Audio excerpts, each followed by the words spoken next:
Oh, yeah. Oh, yeah. When the game starts, who's calling plays?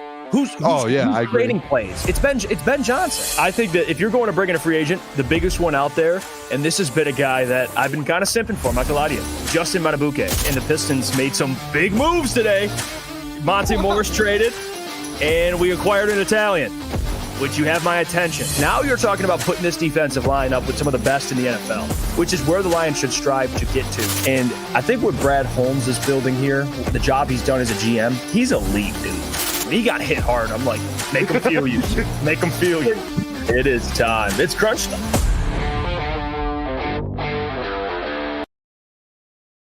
Oh, welcome back to Spiro Avenue. You know, in a litigious society in which we live, you have to clear everything with a fleet of attorneys. And I spent my entire day in a room with 17 attorneys, actually, and they were consulting with my guest and I, and we were going over all the topics because, you know, if you do anything wrong or even consider moving on in life, you may be, well, subjected to a little litigation yourself. So this was the most red tape I think I've had to cut through to get a guest on here, and we put this together at the last minute because we like you so much. But lawsuits be damned, cease and desist letters that are poorly written at best be damned. We are here with Jeff Iafrate. Welcome, man. Thank you, Justin. I'm happy to be here. It's long overdue, and I think the timing is truly perfect, to be honest with you. Yeah, we talked a while ago. You might not even remember, sort of informally, about having you come on. This is a while ago. And then your now prior network had initiated a ban on me where no one was allowed to follow me. And I said, well, fuck them. I'm not going to promote those people if they're going to stick it to me like that. Fair. So this is like a 2-year gap. I wanted to have you in a long time ago. Yeah. That embargo, we'll get into the reasons why it's no longer in place, but it's gone now. It's good to have you finally, if not a little bit belated, right? Yeah, and I do remember that. I do, especially with me and Adam, we're on air. That was a fun time. And I think you've always been a supporter of mine. You've been a supporter of Adam. So I appreciate you for that. And I think, again, like I said, some would say this is long overdue, but also perfect timing. That's why today, even on last minute, I appreciate that, by the way. I had to get down here. Had to. Yeah, you moved some shit around, man. Like, you canceled your own shit. Are they still doing the show? Yeah, today? Yep. The other guys held it down. I texted them. I said, guys, I have a side mission I have to pursue. And they said, do it. We support you. Really? Yeah. That's a weird concept. They supported something you felt like you needed to do in your professional life. That's wild, man. Is that new to you? Is that weird for you? Yeah, it is a little weird. Especially people that I'm super close with. But those guys, man, that's why we're doing something special with Crunch Time, which you can check out. Crunch Time with Jeff Iafrate and Boone on YouTube. We're on all podcast platforms. And just doing that, the freedom, the creative freedom, and again, like, we're the bosses. It's something that I'm excited for. Like, no, we have full creative control, which is a first, to be honest with you. It's got to be nice. I mean, was it weird, like, pitching an accommodation with your schedule and like not getting berated in any way? Well, at first, when this all first happened, I thought I could do both. That's where I started with it, and now we're here. So we're full time. We're live 8 p.m. to 10 p.m. It works best with everyone's schedule, and I just think with the guys I have, those are the guys I want in the foxhole with me, and I make the decisions for myself, and I think that's how I like it, kind of like you do. It's a beautiful studio, by the way. I appreciate it. It's not all pros. There are some downsides, which we'll get to later. You know, when you get those fancy emails from attorneys that are paid to harass you, it's you're kind of on your own. You're standing on your own, and that's not always fun. We'll get into all that good stuff later. The bottom line is the Pistons have to be the opener here, other than my banter notwithstanding at the beginning. Knew we'd get here. Look, you're a guy, as the kids say, that knows ball. You know, you've done a Pistons dedicated show. I think your Pistons coverage, I would argue, just my humble opinion, is where I think you're the sharpest. I feel like you're the most on point with your NBA coverage, your Pistons coverage in particular. That's my personal favorite lane for you. I don't know what they're doing. And as smart as you are, with this NBA stuff, I don't know if you can possibly, in your brain, explain what is Troy Weaver doing? Do you make any sense of the plan here? Is there a plan? I don't know what's going on. What say you about the Troy Weaver experience? So it's funny when he first got here, and you look at the draft evaluation side of it, the talent evaluation. I was a fan. Obviously, the first draft was with Killian, a disaster, but we kind of talked about this before the show too. At the time, it was Killian Hayes, a lot of upside there. Sadiq Bey, Isaiah Stewart. It was a decent first draft, and then you look at the drafts afterwards. Like, he's hit on talent, and I think for Troy, the roster construction is my issue, and the timing of when you trade players. Like, for example, and I know we're going to talk about it now, but the trade deadline today, some of the deals are confusing. Like, for example, Bojan Bogdanovic, he was supposed to be traded last year. And the timing of it now waiting a year, he's significantly decreased in value. And that's, of course, on Troy, like Killian Hayes. He was supposed to trade him over the offseason. Monty Williams obviously wanted to ride it out this season. Didn't work out. It got worse. And now he's gone. He was waived. So the draft evaluation side, I've always been a fan of for Troy, but it seems like everything else he just can't put together. And now we're here. And I don't see no light at the end of the tunnel. I just don't. And with the draft assets they don't have, good luck going out and getting a star. I mean, Kevin Durant, multiple first-round picks. Donovan Mitchell, multiple first-round picks. There's no one coming to save this team. You're counting on player development at this point. They have to. These guys have to turn into stars. Jaden Ivey, Jalen Duren, Cade Cunningham already putting up all-star numbers, but those guys all have to be stars for this to work out. That's where they're at. So I think with where they landed in the Ivey draft in the lottery, and obviously, Ivey had made it known he wanted to come here, wasn't even answering calls from the Sacramento Kings, was like burying that so they wouldn't take him. I'm not criticizing the pick. I think that was the right pick. I think we all thought that was the right pick at the time. So I do think it's fair, though. And I know I brought it up at the time. I had Omari Sankofa from the Detroit Free Press Pistons beat writer on, and we did a whole segment on it. The question immediately was the fit with Cade. Right. Can these guys coexist? Some people were skeptical on the show that I did with Omari. I said, I think they might be able to play together. Cade's pretty flexible, but it is a question. It's not a natural, oh my God, this will be perfect. There's some questions there. Mm-hmm. I don't think it works, right? Is that fair? Yeah, no, it's fair. And I've had this conversation with some former coworkers of mine that at the time of the draft. And the one thing with Jaden Ivey, the one question mark coming out is, and it's funny because people brought up him playing off-ball, but he played a lot of off-ball at Purdue. It was really his three-point shooting, which, to be honest with you, over the last 15 games, he's gotten a lot better at. Like, he's shooting about 35%. So that's the biggest thing. But you got two guys that are great with the basketball, and I know that was the biggest question. You're seeing now, even with Cade, you're putting the ball in Jaden Ivey's hands more. He's bringing it up the court. He's initiating the offense. You're seeing the success. But you don't really have an argument when Cade misses a game and Jaden Ivey gets 37 or he's playing really well. That's where they're heading. So when you talk about the young core of this team, I don't think there's really any untouchable player truly at this point. But for Jaden Ivey, they're probably going to hit a crossroad where you're going to have to choose one. And I would like it to work out. I like these guys to play together. And it's unfair at the same time because you look at the first season for Cade, right? I thought he should have won Rookie of the Year that year, just personally. And then you look at the next year, he gets hurt and Jaden Ivey has complete control of the offense. He's the stud. He has the ball in his hands. And then now this year, they play together. And of course, Ivey's coming off the bench, and then Cade goes down again. So part of it is the chemistry on the court, but I think I do need a bigger sample size. But right now, you can't deny, both guys are great with the ball in their hands. Unless they figure out how to share it effectively, it's not ideal at this point, truly. Mike Valenti brought it up today, so credit him for the point. And it was a great point that he made with the Sacramento Kings, and they had that similar log jam situation with Fox and Halliburton. Yep. And I think the Pacers trade, Halliburton for Sabonis is one of those rare trades where I think they both are happy they did it. It made a lot of sense, the big for the little and all that. And I think both teams are happy with that. I think it worked out. Obviously, the Kings had the year that they did last year.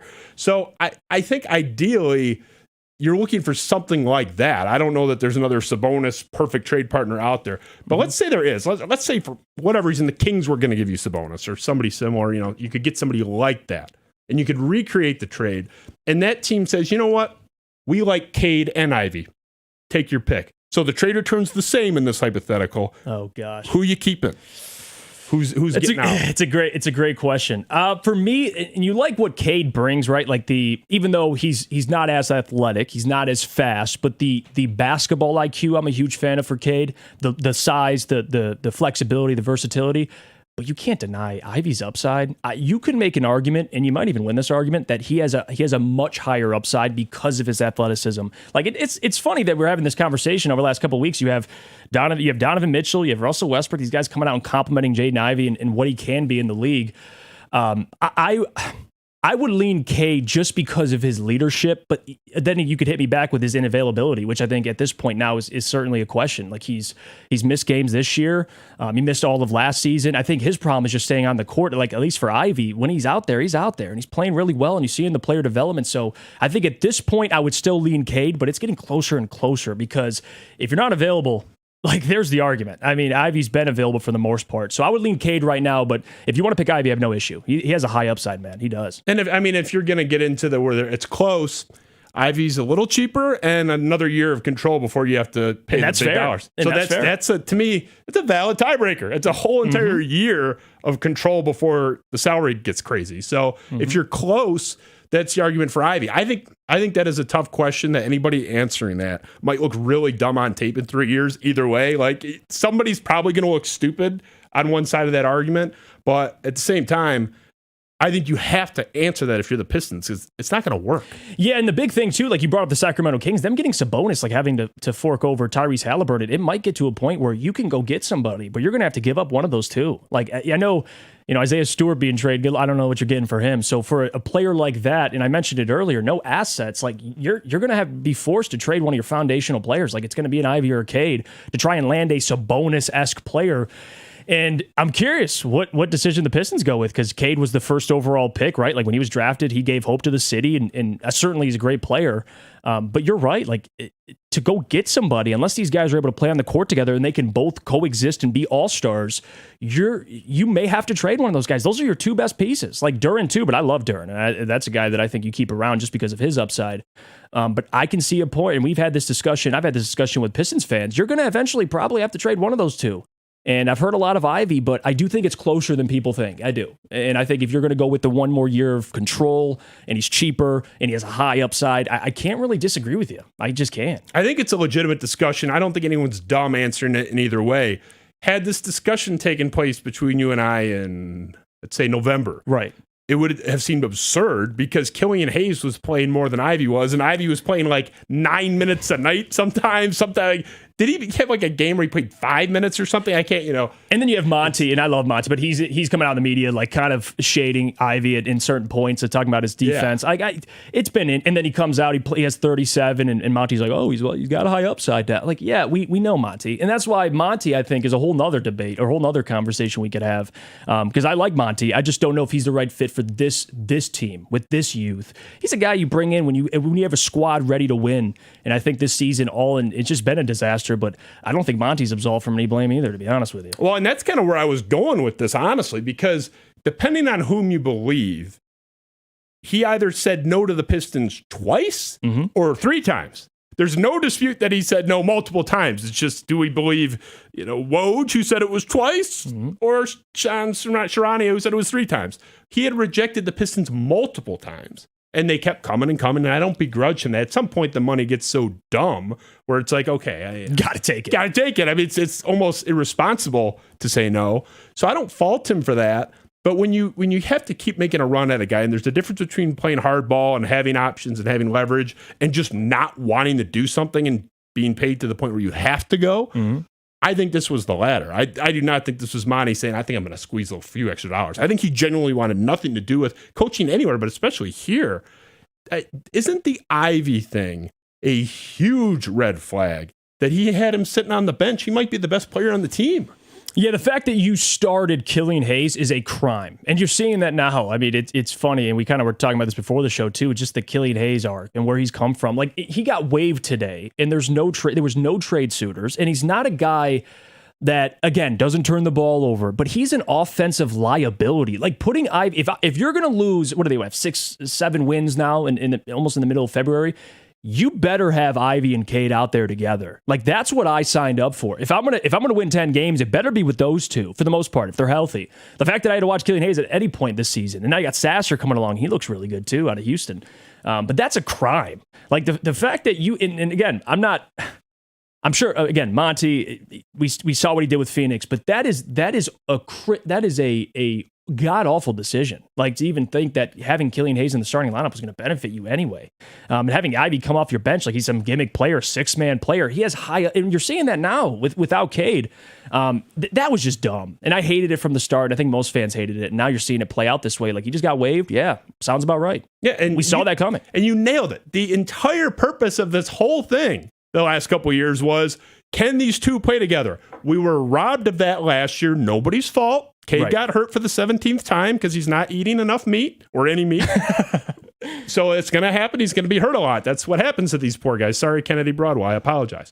But the bottom line is the entire purpose of this type of a season is who gives a shit, especially after you started 2-20 or whatever it was. Right. Like, let's just see what we have. Those guys should be playing not just mostly together. They should be out there like 38 minutes a night together. The whole point is to figure out where you're at. This isn't trying to make the playoffs now. So why are you screwing around with Killian, a guy you waived 2 months later? Yeah, and the Asar Thompson thing is confusing too. I mean, he starts the season, he's giving you double-digit points. He's a defensive just monster, and what he's doing he's your best perimeter defender.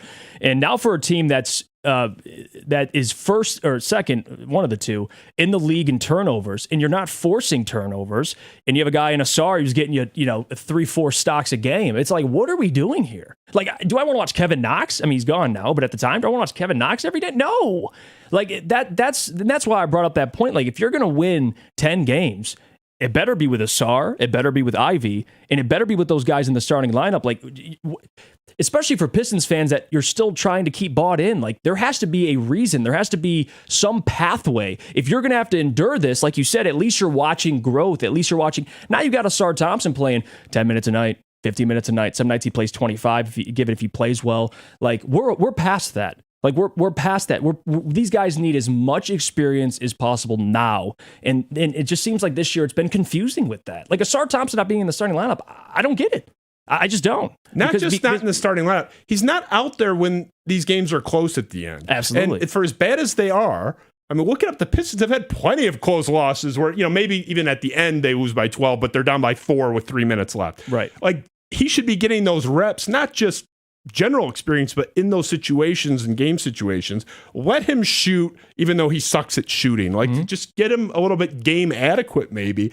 I happen to be a big Asar guy, big picture. I think Asar Thompson by like next year could be the 4th best player on the team that wins the title. Like, he could be out there and be a huge, big player for them. Right? Yeah. Are you high on him, like, sort of in a vacuum outside of this nonsensical situation he's in? Yeah, and you look at the draft, right? Like, for Troy Weaver, you take a guy with the highest upside. And again, he looked a lot better than his brother Amin in Houston. Like, to start, and now I know Amin's getting a lot more minutes, but I think Asar, they got the right player. Like, I know offensively, at least you brought up the shooting, that's a problem, but it's funny. I feel like we've been down this a couple times here, where it's like, if he just develops a shot, he's got everything. He's got the defense, he's got the playmaking, he's got everything else, he's got the size, and he could guard now in the modern NBA. Like, a person like Asar with his versatility, I mean, you could play him at both forward spots. Like, I like what they have in Asar, but again, if you're not giving the dude minutes to try and correct his own mistakes, like, what are we doing now? Next year, this carries over. Like, I still believe Asar is a part of this foundation moving forward. Like I said, I don't know if they have any untouchable players,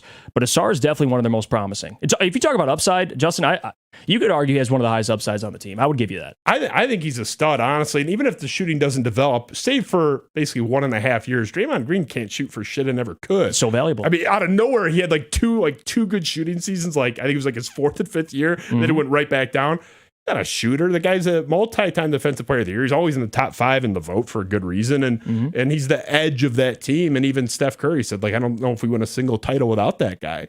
So you can't get away with multiple non-shooters in your starting lineup, but you can definitely get away with 1 or 2 that brings out what he does. I'm a big Asar guy, and that's I like like him a lot. And that's where, like, again, you nailed it there, because you don't need him to be a 36-37% 3-point shooter if you have Ivy and Cade that are, again, you got to count on those guys too to develop that. And a guy like that, especially late in the 4th quarter, if you could put him on the opponent's best perimeter offensive player, what that does for you, like, it takes so much pressure off of Ivy and Cade, and I think Ivy can still be a really good defender, just with his physical tools and his athleticism.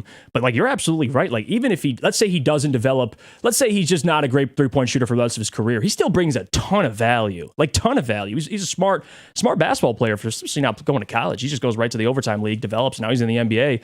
He fits. He's an NBA player. He truly is. And he's going to be good for a long time, I think. He's the least of their problems. I'm a big Asar guy, big picture. And he's a guy, totally different game style, but he's a guy like Chris Middleton, where if you get rid of him, a little different, obviously, 2nd round pick versus a lottery pick. Right. But, like, he's a guy that will haunt them if they give up. I have no fear of that with Killian Hayes, for example. Yeah. Like, if they give up Asar Thompson or give him up for less than he's worth, that guy's going to torture us for 15 years. I mean, that guy's going to be a stud he's just a winning player. The record of the team he's on notwithstanding. I want to transition to this. I don't want to do an entire Lions topic. And it's not a you problem, it's a me problem. I'm nowhere near ready to have the Lions discussion because I'm still depressed. I made multiple Jeff Iafrate graphics today. I'm coping in my own way. What do the kids say? Down bad? I'm down bad, right? That's true. I'm too old to say that, but I can say, as the kids say, then I can say it. Yep. I'm not going to get over that ever. I'm certainly not ready to talk about the Lions' big picture now. But as a pet topic, because I get asked on a near daily basis, particularly at the end of the season and during the 49ers game, I get asked all the time if I want to apologize to Jameson Williams. Am I ready to apologize? No, I don't think you should apologize. And I think, we knew this one was coming. I've said some things about J-Mo, and I think for me, you see the flashes. Now, the consistency is a problem. Like, I'll give you that because, like, for example, the NFC Championship game, he had a great game. But if you take the full playoff picture into account, it's not like J-Mo lit up the playoffs. So, for me, it's always been seeing the flashes. It's can J-Mo do it consistently? And is he a gimmick player? Is he a guy that, you put out there and he's gonna catch a 60-yard bomb? I think he's more than that. I do. And I know what I saw his last year at Alabama. And it's not just him being a gimmick player, like a deep threat. I think there's a lot there. And it seems like in the limited touches he does have, he finds a way to either A, make a big play or score touchdowns. So that's what I look at. Now, am I crazy for that? Potentially. And you look at the sample size he's given the Lions and Lions fans so far. Is it even, do I have a lot of ground to stand on? Probably not. But I do see the flashes, and that's why I have faith in J-Mo, and I think there's something there. Whether he figures it out or not, league will move on. So it's not up to me, but that's why I've always said, and I said this last year, it was before the suspension, but I said, I can see J-Mo breaking out this year. Boy, I was wrong. Sam Laporta, second best, technically, wide receiver on this team, and then Amon-Ra broke out. But next year, looking at it next year, I do think there will be a jump in production because how they used him at the end of this season, not just like I said, a guy that's going to run straight, run deep routes. He was running different types of route concepts. It looked like J-Mo was finally getting a grasp of the playbook, and him and Jared finally got a rapport because Jared. Like, Jared has to trust you, and him dropping footballs doesn't help. Like that Jared's not going to keep going to you. That's why Reynolds, his favorite guy. Amon-Ra St. Brown, his favorite guy. Sam Laporta, reliable, his favorite guy. So for J-Mo, it's about being trustworthy, and he did, I don't want to say completely fixed, but he got better in terms of dropping the football late in the season. So I still got hope he can be something. Will he ever live up to where he was drafted? No. I'll give you that. You see Chris Olave, you see what these guys are doing. It's fair.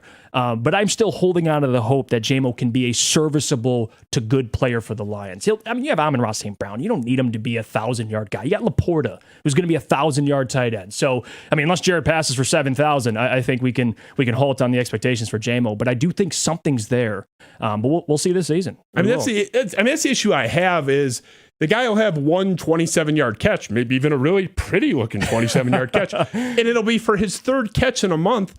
And my mentions are blowing up with at Darko said he was apologized to J-Mo, and you're saying, I've seen flashes. I've never said in any form, Twitter, here, Spaces, I've never said that guy sucks. He can't play a lick. I've never said that. I've actually said repeatedly, I think he'll make some plays, even when I was as down on him as possible. At my lowest J-Mo point, I still always said he'll make some plays. Like, he's a freak athlete, and he's got a great offensive coordinator.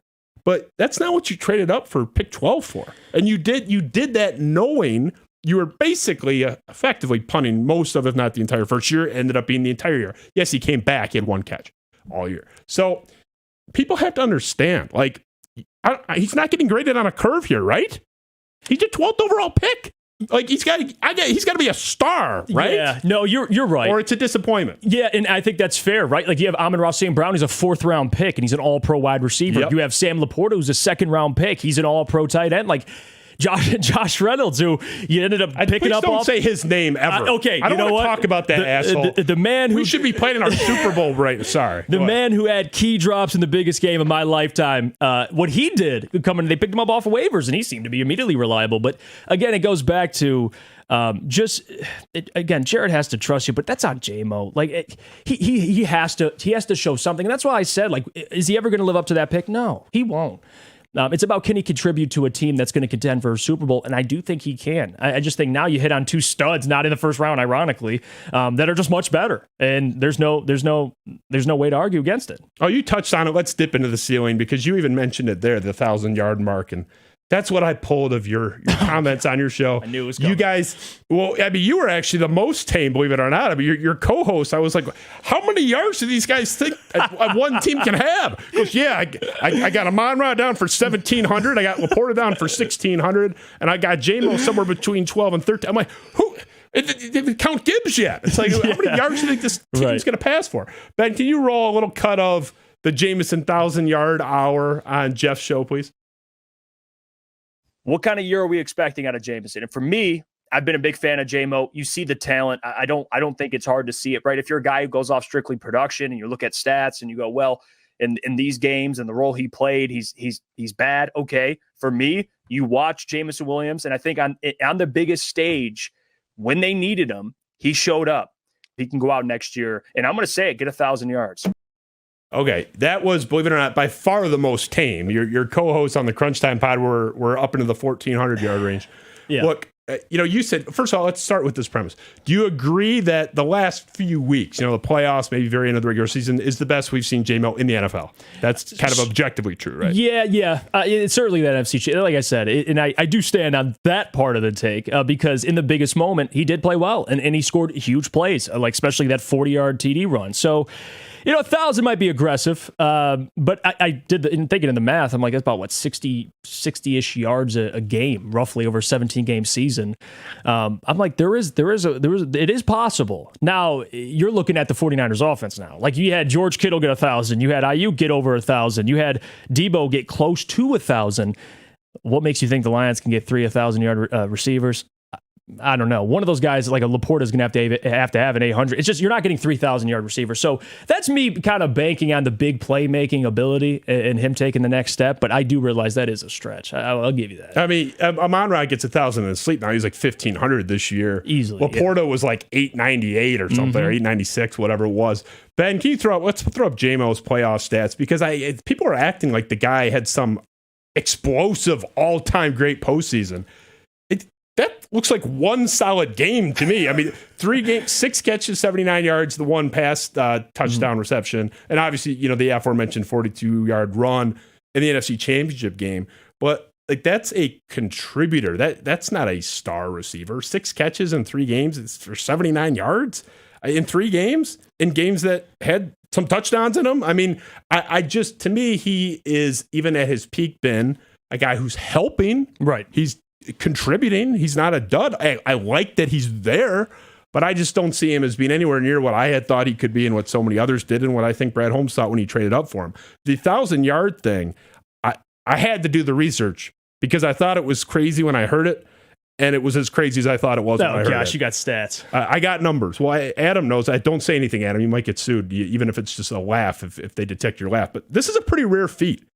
The number of 1,000-yard times 3 seasons in the history of the NFL, it's only happened 5 times. Most recently in 2008, where one single team had 3 guys do it. So you're talking about a significant gap, 15 seasons since we've seen this. And I will give you, 17-game schedule. That'll help. Hasn't helped anybody the last few years since it's been instituted. We just don't see it. And if you already said Laporta is going to be at 1,000, which I agree with. He's basically at 900, even though he missed a bunch of snaps. He played, but was hurt, for a significant part of some games.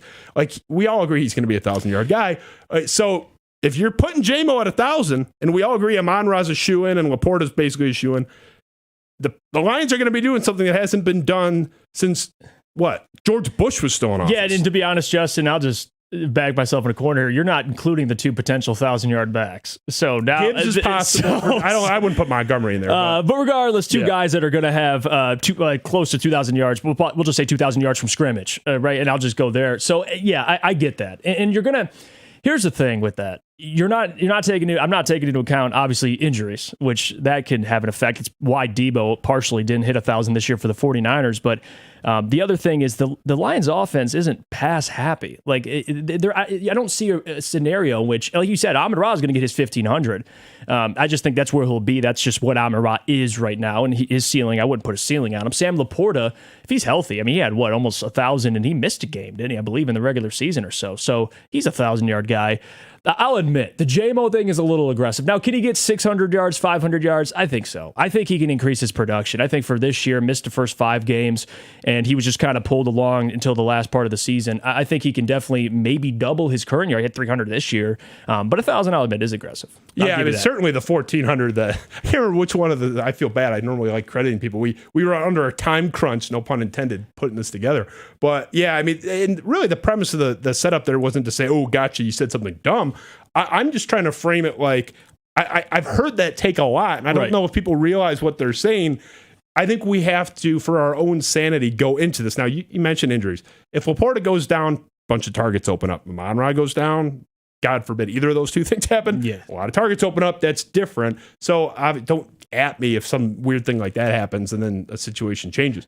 But people out there saying this stuff, J-Mo, it's going to be the J-Mo hour and he's going to explode and this year's going to be crazy. You're basically saying one of the two other guys are getting hurt. Right. They're going to suck out of nowhere, or something has never happened, like ever, is going to happen. Where not, I mean, even when it's happened, the third guy's at like 1,003. Like it's barely. And I'm not even taking into account. And if people who say that, you're not taking into account Jahmyr Gibbs, who I think the receiving side of his game, there's a lot there. I think, and I know he got a couple hundred yards this year, and he certainly showed flashes. But I think Jahmyr can be a even more of a weapon in the passing game. So maybe it's a little disingenuous. I mean, to say something. I think Jahmyr is another guy that you have to factor in. I mean, we'll see what Josh Reynolds, what his future holds. Yeah. Or excuse me. Get him out of here. The man who had the 2 biggest drops in Are they going to bring him back? Because he's a free agent. I was so happy when I realized that. Yeah, I'm curious, right? Like for Jared, if you're keeping him around, I think because let's be real here about Josh. Like, yeah, he had some bad drops, key drops in that game, but for the most part this season, like he's been really reliable. He's been huge. He was very critical, and even in the playoffs, he helped. I think for a majority of his catches, I have to double check this. He was up there in like most catches were for like first down conversions or touchdowns. Like he's Jared in a way when Amon-Ra's double covered. He is his. Besides Sam Laporta, he's really their wide receiver too. I mean, if you think about it, over J-Mo, he's been like that.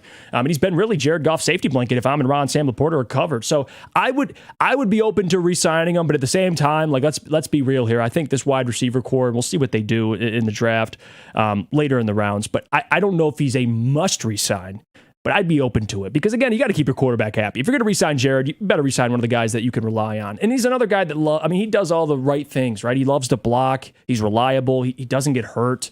It's just unfortunate that the one game he decided not to show up, it was the biggest game of this entire season and of my lifetime. So that's a whole other thing. We don't got to revisit that. I didn't love him laughing after the first drop, which they'd be in the Super Bowl if it weren't for that. But I mean, the problem is if you are bringing him back, and that's another thing, that like there's a conflict with what people are saying. Like we're friends with Natalie Sparbeck, whom I love, and she's actually, I would say, above me on the Lions knowledge scale. I would give her that. But on this point, she's like, come on, I'm still in the Josh camp, and you got to bring Josh Reynolds back. And at the same time, she's on the Jameson's going to explode, which now this gets even crazier than your podcast, where now I got Josh Reynolds coming back. And where are those extra 100 yards for Laporta to get him to at least 1,000? And not, like, what is it, 700? Because I think Jimmy was at like 292 or something. I got to find another 800 yards. 700-800 yards. Where are these yards coming from? You can't predict all this stuff. Someone's fallen off. Yeah. But like if you're the Jameson stan, supporter, advocate, whatever, you almost kind of have to root for Josh Reynolds to leave, notwithstanding my emotions and the fact that I don't want to look at the guy because he ruined my life. If you want Jameson to be a critical part, you got to get Reynolds out.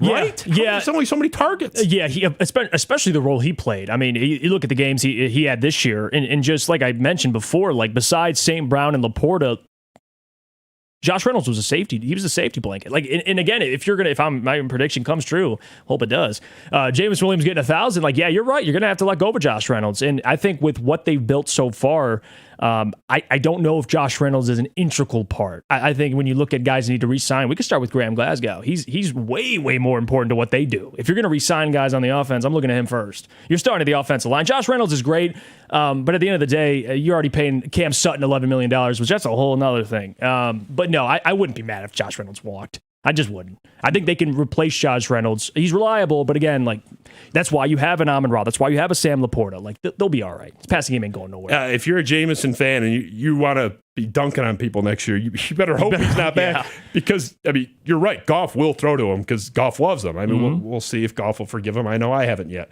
But, I mean, man, was that bad. I don't. I like their situation next year. And we can do that at a different time. Maybe when you come back, it's a long. We'll do a Lions deep dive maybe in 3 months.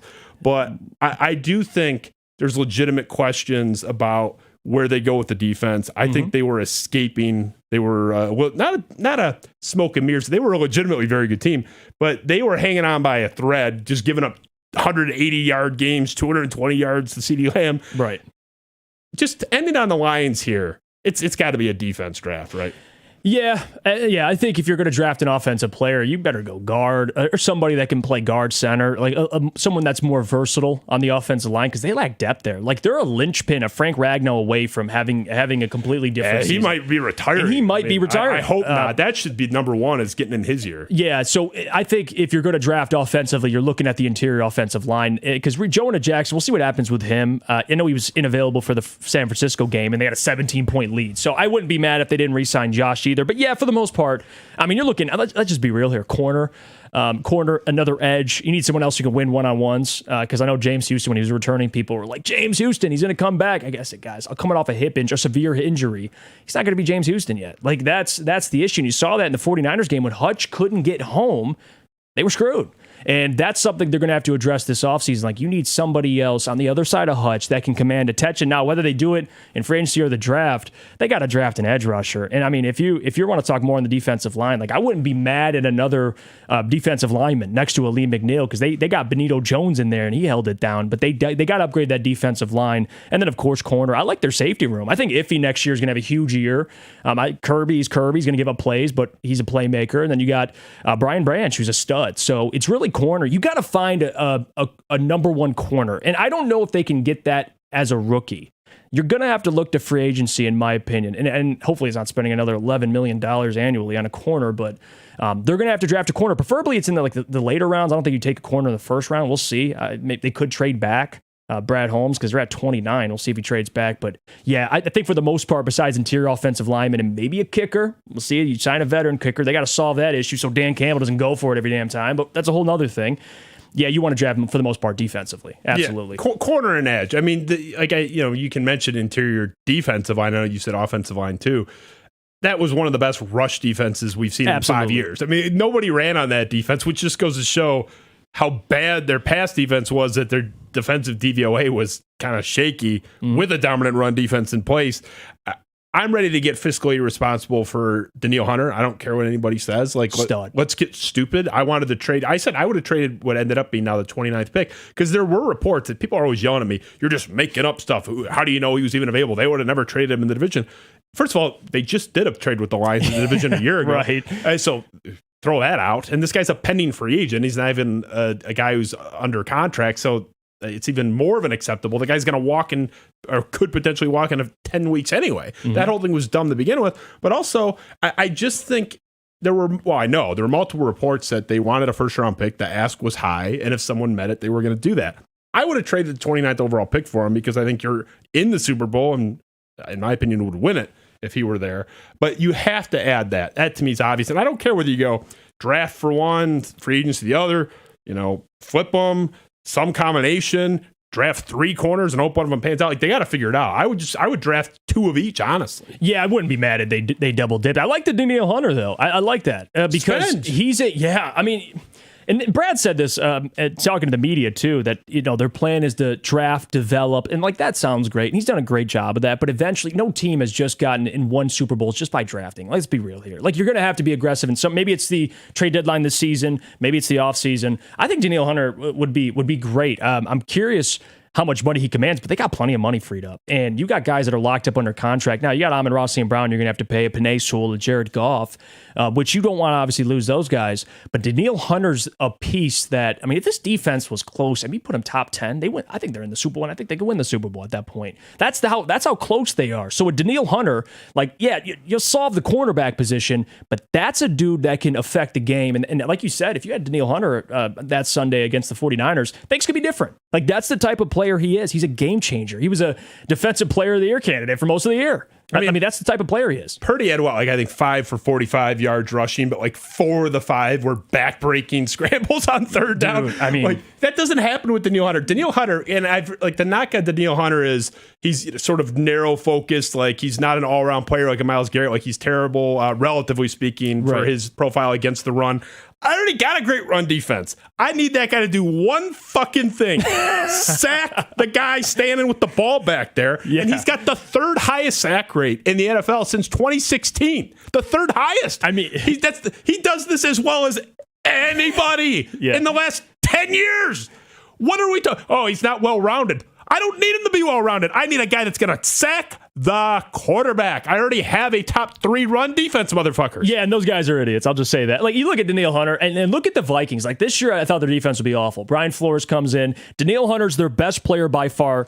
Look at their defense. Like, their run defense, for people that bring that up. Their run defense was great. So, Danielle Hunter, say what you want. I mean, all that stuff is just talk. I think Danielle, he's a game changer. Like, every team that faces the Vikings defensively, you ain't worried about that secondary. You ain't worried about that linebacker core. You're looking at Danielle Hunter. That guy's going to, and now with the Lions, you got Aiden Hutchinson. So, I think he'd be a perfect complement to what they currently have. And I just think any player that you bring up, takes plays off. I mean, I've heard that too. I think you look at Dan Campbell and what they're building, like, situation matters with that kind of stuff. Like, right, if you're in a bad culture, guys are going to take plays off. I think if you come here, it's different, right? The vibes, as the young ones say, as you'd say, are different. So I think a Danielle Hunter coming here, liability in the run defense. You kidding me? He's going to be a part of one of the best run defenses in the NFL. And he's got Aiden Hutchinson on the other side, which he didn't have in Minnesota. Exactly. So he makes his team, takes his team up a notch, but he becomes even a better player at that point. And those two that you mentioned to make each other better. Mm-hmm. Hutchinson will be a better, and I am already a big fan of his, he will be better with Hunter. Hunter will be better with Hutchinson. Absolutely. So both players get better just by both being there. Mm-hmm. And that's the thing. It's like, you're not just paying for Hunter and you're not just adding Hunter. Your secondary is better because they don't have to cover as long. Right. Your other edge is better because he's not getting double and triple teamed so often. Mm-hmm. So it's such a no-brainer. Let's get irresponsible. I don't care about 3 years from now. They have a great window to win now. It's an obvious. Let's get dumb. Let's get silly. I want an elite edge on the other side. Yeah, and I think for, at least me, for the draft, I've said this before too, I'm more for quality over quantity for draft picks. I wouldn't mind, honestly, if they just traded the first-round pick for somebody at this point. Because Brad has shown that he can find talent anywhere in the draft. And I know people bring up the good feel story, right? Like, I want to have a first-round pick in Campus Martius. It's Detroit. Like, I don't give a damn. Go get a dude. And if they can do that, if you trade picks, like, this is the year, in my opinion. I know I was one of the ones that were frustrated this past trade deadline they didn't get Chase Young and be more aggressive, because I really did feel like this team, as they showed throughout the season, like, they didn't get a guy that could raise their ceiling. If it's not this year, it's next year. Like, Brad's got to be more aggressive, whether that's getting a Danielle Hunter, signing somebody, trading for somebody. Like, I expect some moves from Brad Holmes because, again, with the heightened expectations, like, the emotions come out. Like, this year, they lost in the NFC Championship game, and it stays with us. But there's some people like me that is like, you know what? I expected a playoff win. They got much farther than I expected. Like, next year, it's not going to be like that. Like, now we're talking Super Bowl win or appearance, whatever you want to say, or bust. That's where we are. They've moved the goalpost, which is a good thing. That's a good problem to have. Right. My opinion, they should have won that game. If they do win that game, I would have picked them to beat the Chiefs. I really believe that they were better than the Chiefs.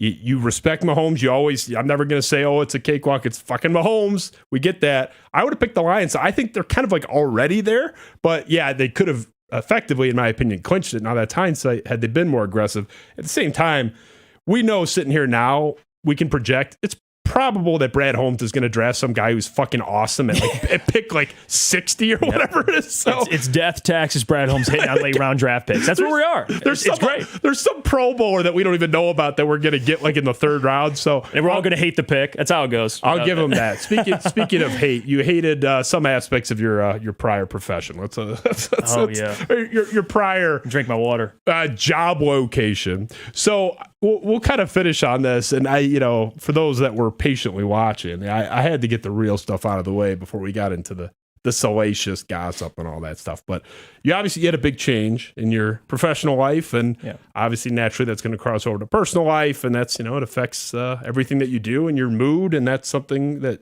is not unique to you. It's everybody. You leave Woodward Sports. You announced this. We'll start there. We'll just play what you sent out to the world. You made the announcement. Ben, if you can roll that. It's Jeff's announcement. He is leaving Woodward Sports Network. What's going on, everybody? It's Jeff Iafrate. I wanted to address the elephant in the room.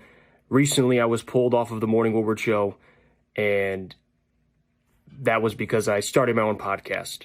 And I was given an ultimatum. It was either the morning show or the podcast, which to me was extremely unfair, considering just the last 4 years in the hours, weekends, no vacations, the time I've put into making sure the company's growth came first.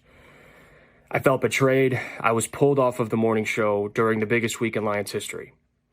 So moving forward, I'm going to be investing in myself and doing my own show. So you make the announcement, and, people are excited for you. It got a lot of engagement and a lot of support. You got a lot of fans out there. It warmed the heart. Absolutely. And, I'm walking around, getting some chores done, sit back down and check on Twitter, and wasn't as pleasant as I thought. The divorce on your end seemed pretty nice, but apparently not. Ben, throw that up there. What happened here? All righty then, you say. They blocked you. And I'm wondering, did he say something? But then I saw you had said, I was going to ask you, but other people beat me to it. You had said you've been pretty friendly. You've been nice. What happened here? Yeah, I don't got time, man, to go back and forth. I think after all this, it's unfortunate. Maybe some would argue fortunate, depending on how you look at it. But for me, and I'll just start from the beginning. It's funny because I think at this point I have to kind of look at a 4,000-foot view and give credit because the brand definitely elevated me. I had a platform, me and Adam, and we did great things. And me and him are still very close. So I'm thankful for those moments. I'm thankful for the people I've met because those are lifelong friends. But what's unfortunate is throughout my tenure, right? And I've always been a loyal guy. That's how I was raised. I'm loyal and I respect others. I'm professional. That's just how I've always been. I don't like drama, Justin. I've never been like that. I mind my business. I do what I got to do and I go home. And it's funny because when I first thought of this idea to do a podcast, I figured, you know what, Jeff? You get off. I don't have another avenue to talk sports, no pun intended. But I figured, why not start a podcast? I have 2 hours a day to talk sports. And I figured, and I just talking to myself. I'm thinking, well, if I start a podcast and I could grow my brand, just like many of these other people do in this industry, it'll bring traffic back to the show. That's how I always looked at it. So innocently enough, I thought to myself, and I talked with Booner, and he's a good friend of mine, and Lucas and Mike, and I thought, you know what, guys, let's do something. Let's have a podcast where we can do on our own and grow our personal brands. And it's funny enough to even mention this, but I can promote Woodward. I can promote my show constantly, and I can drive traffic back to my show. Right? That's how I looked at it. I thought it was innocent. I even, funny enough, scheduled it around Woodward. I went live when the shows were done. I went live at 10. So when there was no shows on, I posted videos when shows weren't on. I even had the decency to look out for the company in that matter, right? I always thought of them first. I thought about how it'd look, and I didn't feel the need to go up and ask to do the podcast. There was nothing in my contract that suggested I had to. I had complete control of freedom, and I figured, well, I can't just go walk on TV and have a job like that, so this would be my outlet. I could do a podcast. So it's funny, I started the pod, we filmed an episode, I posted it, and I got a text from Jesse, actually, who is basically Chad's right-hand man, you can call him, but he texted me, and he said, we're going to have a meeting this week. And, I was confused. I'm like, meeting about what? So it was me, Booner, and Mike. We get the text. I'm like, this is confusing because, again, I didn't do anything wrong. So I wait that week, being the professional I am. I didn't film. and I thought we'll have the meeting. We'll see what they have to say and what the issue is. Because I just want, I listen. I don't want no problems. So and you didn't know it was about the podcast. No. Okay. Yes, he sent the podcast, so I said, well, we'll just figure this out. Okay. I'm sure I figured he wanted an explanation, right? And I could clear it up. Like, listen, tell him what I just told you, right? We're going to plan it around the shows. It's not going to interfere with any shows. It's harmless. It's to grow I just figured it'd be an easy conversation. I didn't hear anything that week. So the weekend, I said, well, I'm doing another one because if I'm not going to hear anything and I have a meeting, I'm just going to do another one. So I filmed another podcast, again, scheduling it around Woodward's time, and because I didn't want to interfere with any shows.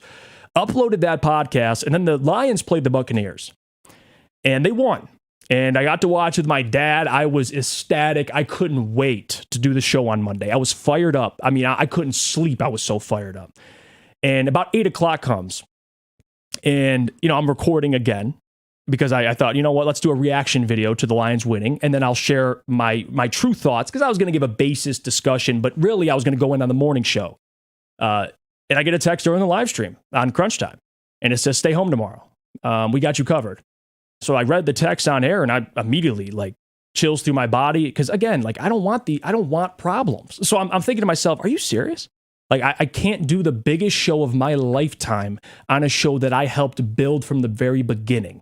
I barely miss shows. I worked weekends because I wanted to. I love this, right? So I was shocked. I'm thinking, okay, well, I stay home. Why? So I responded to the text, and this was also from Jesse, and I responded back, and I said, why? I don't understand it. He said, we'll go through it tomorrow. We'll clear it up. We'll talk about it. So I said, okay. And now, mind you, they're all on a trip in Florida doing whatever for Lady Jane's. I mean, they're doing something else.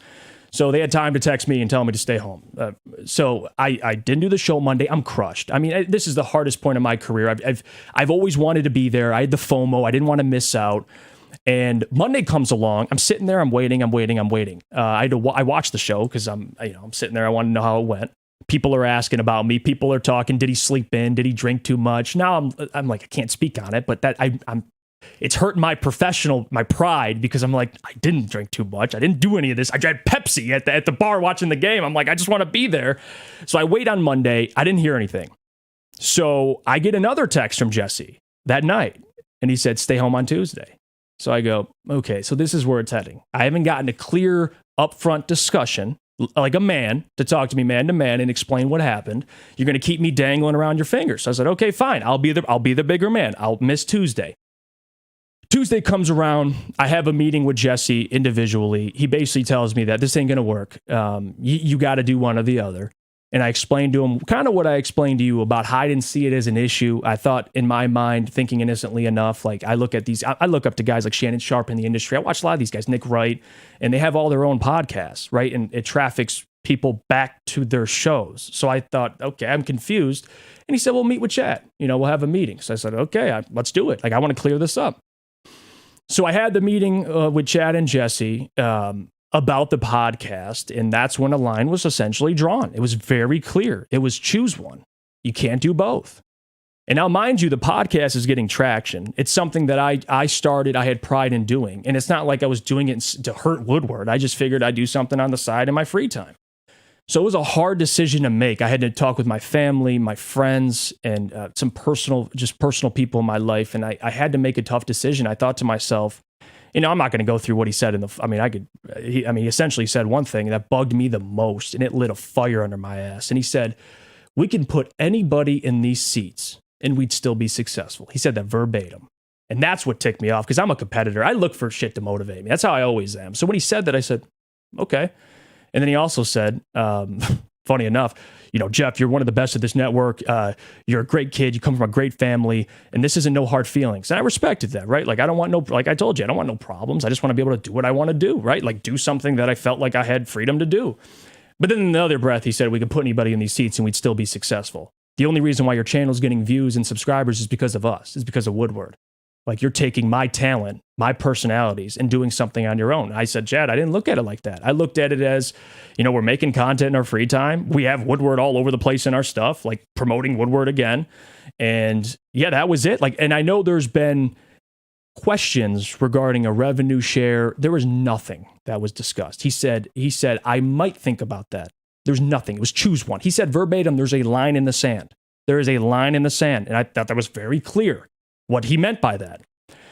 So I said, well, I'm going to think about it and I'll let you know. So that was the end of the phone call. I felt disrespected. I was frustrated. I mean, I put in 4 years of hard work, and I'm not complaining, right? Like, I get everyone has to work from the bottom, and I don't even want to sit and sob about it, but it just felt disrespectful. Like, that's all it took, right? Like, draw a line in the sand. You dump your podcast you worked your ass on, that you do and schedule around our shows and what we do. You don't interfere with what we do, but still cancel it, or your show.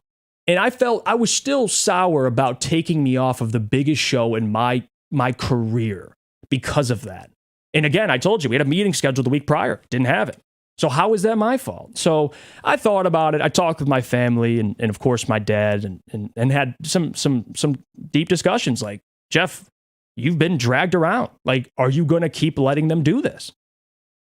And I thought to myself, I just said, you know what?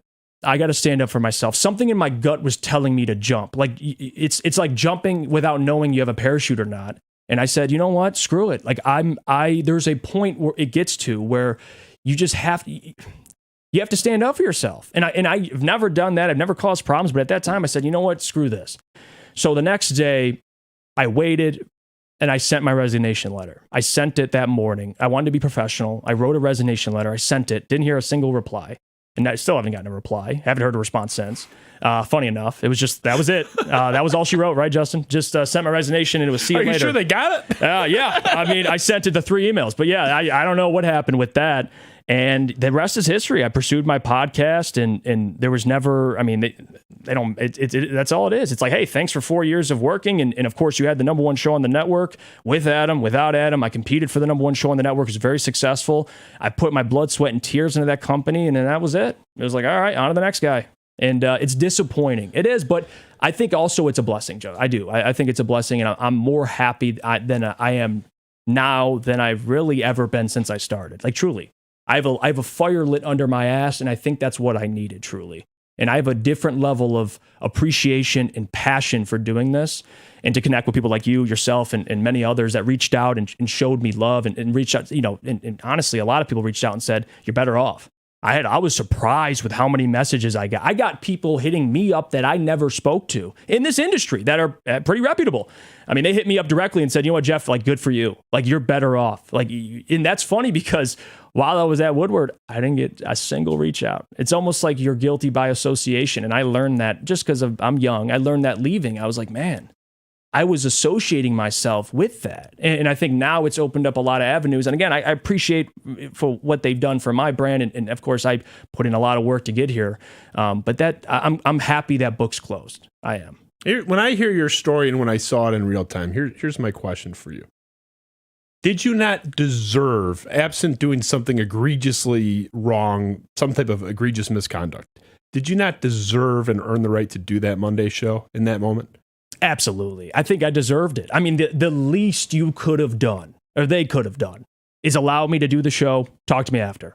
That's what a respectable company would do, in my opinion. Maybe I'm wrong. I think the respectable, mature thing to do would be, you know what, Jeff? You've worked your ass off. I didn't miss a show. I covered the entire season from start to almost finish. And then when I missed that show, that was the straw that broke the camel's back. Because, to be honest, Justin, I didn't look at it like this, but I should have earlier. Like how ignorant that was on their part. Like at first, I'm like, I'll just miss the show. But the more I sat there, I'm like, I'm really missing the biggest show in my lifetime. You'll never get that back. Never. I'll never get that back. And it's unfortunate, but yes, I think I earned the right. I mean, I was, through all the stuff that happened, right, with Adam or whatever it was, I was the constant. I was there. I didn't miss. I was a professional. Again, I'll bring it up again. Like I love the company. I love the people I worked with. I represented them well. And to quote, that's the thanks I get. That's how that works, I guess. And that's, you had the reaction I did. So typically just looking at the broadcast world, let's keep it even like sports media.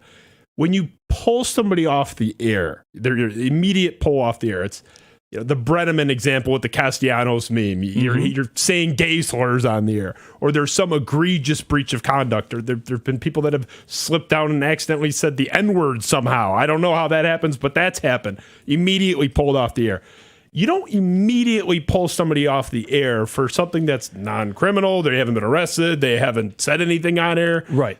You don't pull somebody off the air like that in any context, even if it was a random Tuesday, but especially for that moment, based on a potential conflict that you might want to explore that doesn't breach the contract anyway. So if they had that issue, fine. But why do it then? My take, and it's based not in a vacuum, but based on myriad other evidence, irrespective of anything to do with you, is that was a controlling, vindictive, fuck you to you. Yes. Is that a fair assessment? Absolutely. And let's just look at it from the opposite, right? If I'm the owner of a network and I'm in the same position, I'm thinking to myself, okay, biggest show of this season, biggest show of this network's history, one of my best talents. Do I want him off the show? But don't say anything, Adam, because you'll get sued.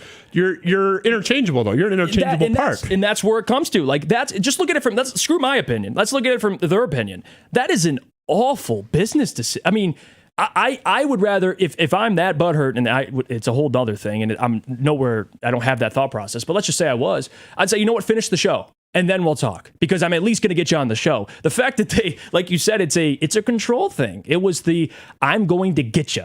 And that's how I'm going to get you, is I'm going to pull you off the show. You could stay at home and you could sit there and dwell. And it's funny because, they could bring up all they want. You didn't tell us. I didn't have to. I didn't have to. I didn't have a contract that I had creative freedom outside of my work hours. And especially the fact that I took into consideration the schedule of their content. And then I went around their schedule. Like, it just doesn't make any sense, but absolutely is a fair assessment. Yeah, I mean, to me that's pretty clear. There's no rational reason to do that. And to me, the comment, and I've heard them say stuff like that, or heard of them saying like stuff like that to other people about interchangeable parts, and I could put anybody up there. I've heard quite a few stories of them saying that shit to people. What I would want to ask them is, why was Justin Spiro, who's like doing this shit in his free time, and who's watching the original Woodward Sports, where it's like Sam Day's mom and me in the chat. I'm not picking on Woodward. I'm talking like the first week. Right. Like, and Adam would come on for 4 minutes and just drop fucking nuclear napalm bombs all over the place, and then shuffle off and go press buttons for the last hour and a half. And I'd be in the comments saying, put him back on. This guy's way better than anybody else you're putting up there. I recognize that. A year and a half, or whatever the timeline was, a year later, they finally realized, okay, maybe we should put Adam more, permanently on camera. They get there, he takes over the morning show. The numbers went through the roof. Absolutely. Like, immediately. Mm-hmm. And I'm sorry, like, that was not a fluke. And you guys, it's no offense, you're awesome. There was a little bit of a drop off from Adam to the guy that. Absolutely. I'm just saying. Yep. That's not a controversial opinion. This is not a polarizing topic. I've never heard anybody go the other way on that. I'm not sure that person's family would even disagree with me. So if you're arguing all interchangeable parts, why did the numbers skyrocket when he took over? Why did they dip when he left? Well, you know what? It's a great point. And I think that's the difference between the media business and just a general, just owning a random business, right? Like, you're selling products, you're selling whatever it is, a service. This industry, people may come for the brand, but you always stay for the personalities. That's how that works, right? Like, you turn on any radio station, you hear somebody you like, or you turn on a YouTube channel, a network channel, and you hear someone you like, I like this guy. I'm going to keep listening to this guy. You don't come and stay for the brand. I mean, that's idiotic to even suggest that, in my opinion. So, yeah, it was no doubt. I mean, Adam, he's by far the most talented person I've met in this space. I mean, especially in this state. But that's the disconnect for someone running this company, right? Is, you're not understanding that concept. If you try to run a business if you try to run every business you own exactly like in one another, and then you get into a completely different space and try to run it exactly like your other businesses, you're set up to fail. Like, this is a people business. Like, there's a reason why I listen to certain personalities. I notice no one ever says I listen to shows. I listen to Colin Cowherd. I listen to, Shannon Sharp. I listen to Nick Wright. I don't bring up shows. I mean, that's just how it's always been. So, yeah, you're spot on. Yeah, and people ask me, sometimes like, you actually listen to 97.1, or do you listen to 97.1? Is Valenti on that day? There you go. Perfect example. If Valenti's on vacation, I'm not listening. So, I mean, you nailed it. It's personality driven. If Mike Valenti fled the market tomorrow, I do like Jim Costa, but Love Jim. From 2 to 6, I'm not listening. So I'm not there to listen to, like you said, the brand, and nobody is. I'm there to listen to Valenti, and I don't tell people I listen to the Valenti show with Rico. I listen to Valenti, like you said. You name the name. It's an asinine take, and I don't even think they believe that. I think that is a control mechanism, and that's what made your situation so interesting, even in the context of your compromised hypothetical, that where they're saying to you, okay, you're welcome to come back, show's still yours, but you got to give up the podcast. Even had you done that, okay, you've made a huge sacrifice that you had no obligation to make within the realm of your contract and the parameters.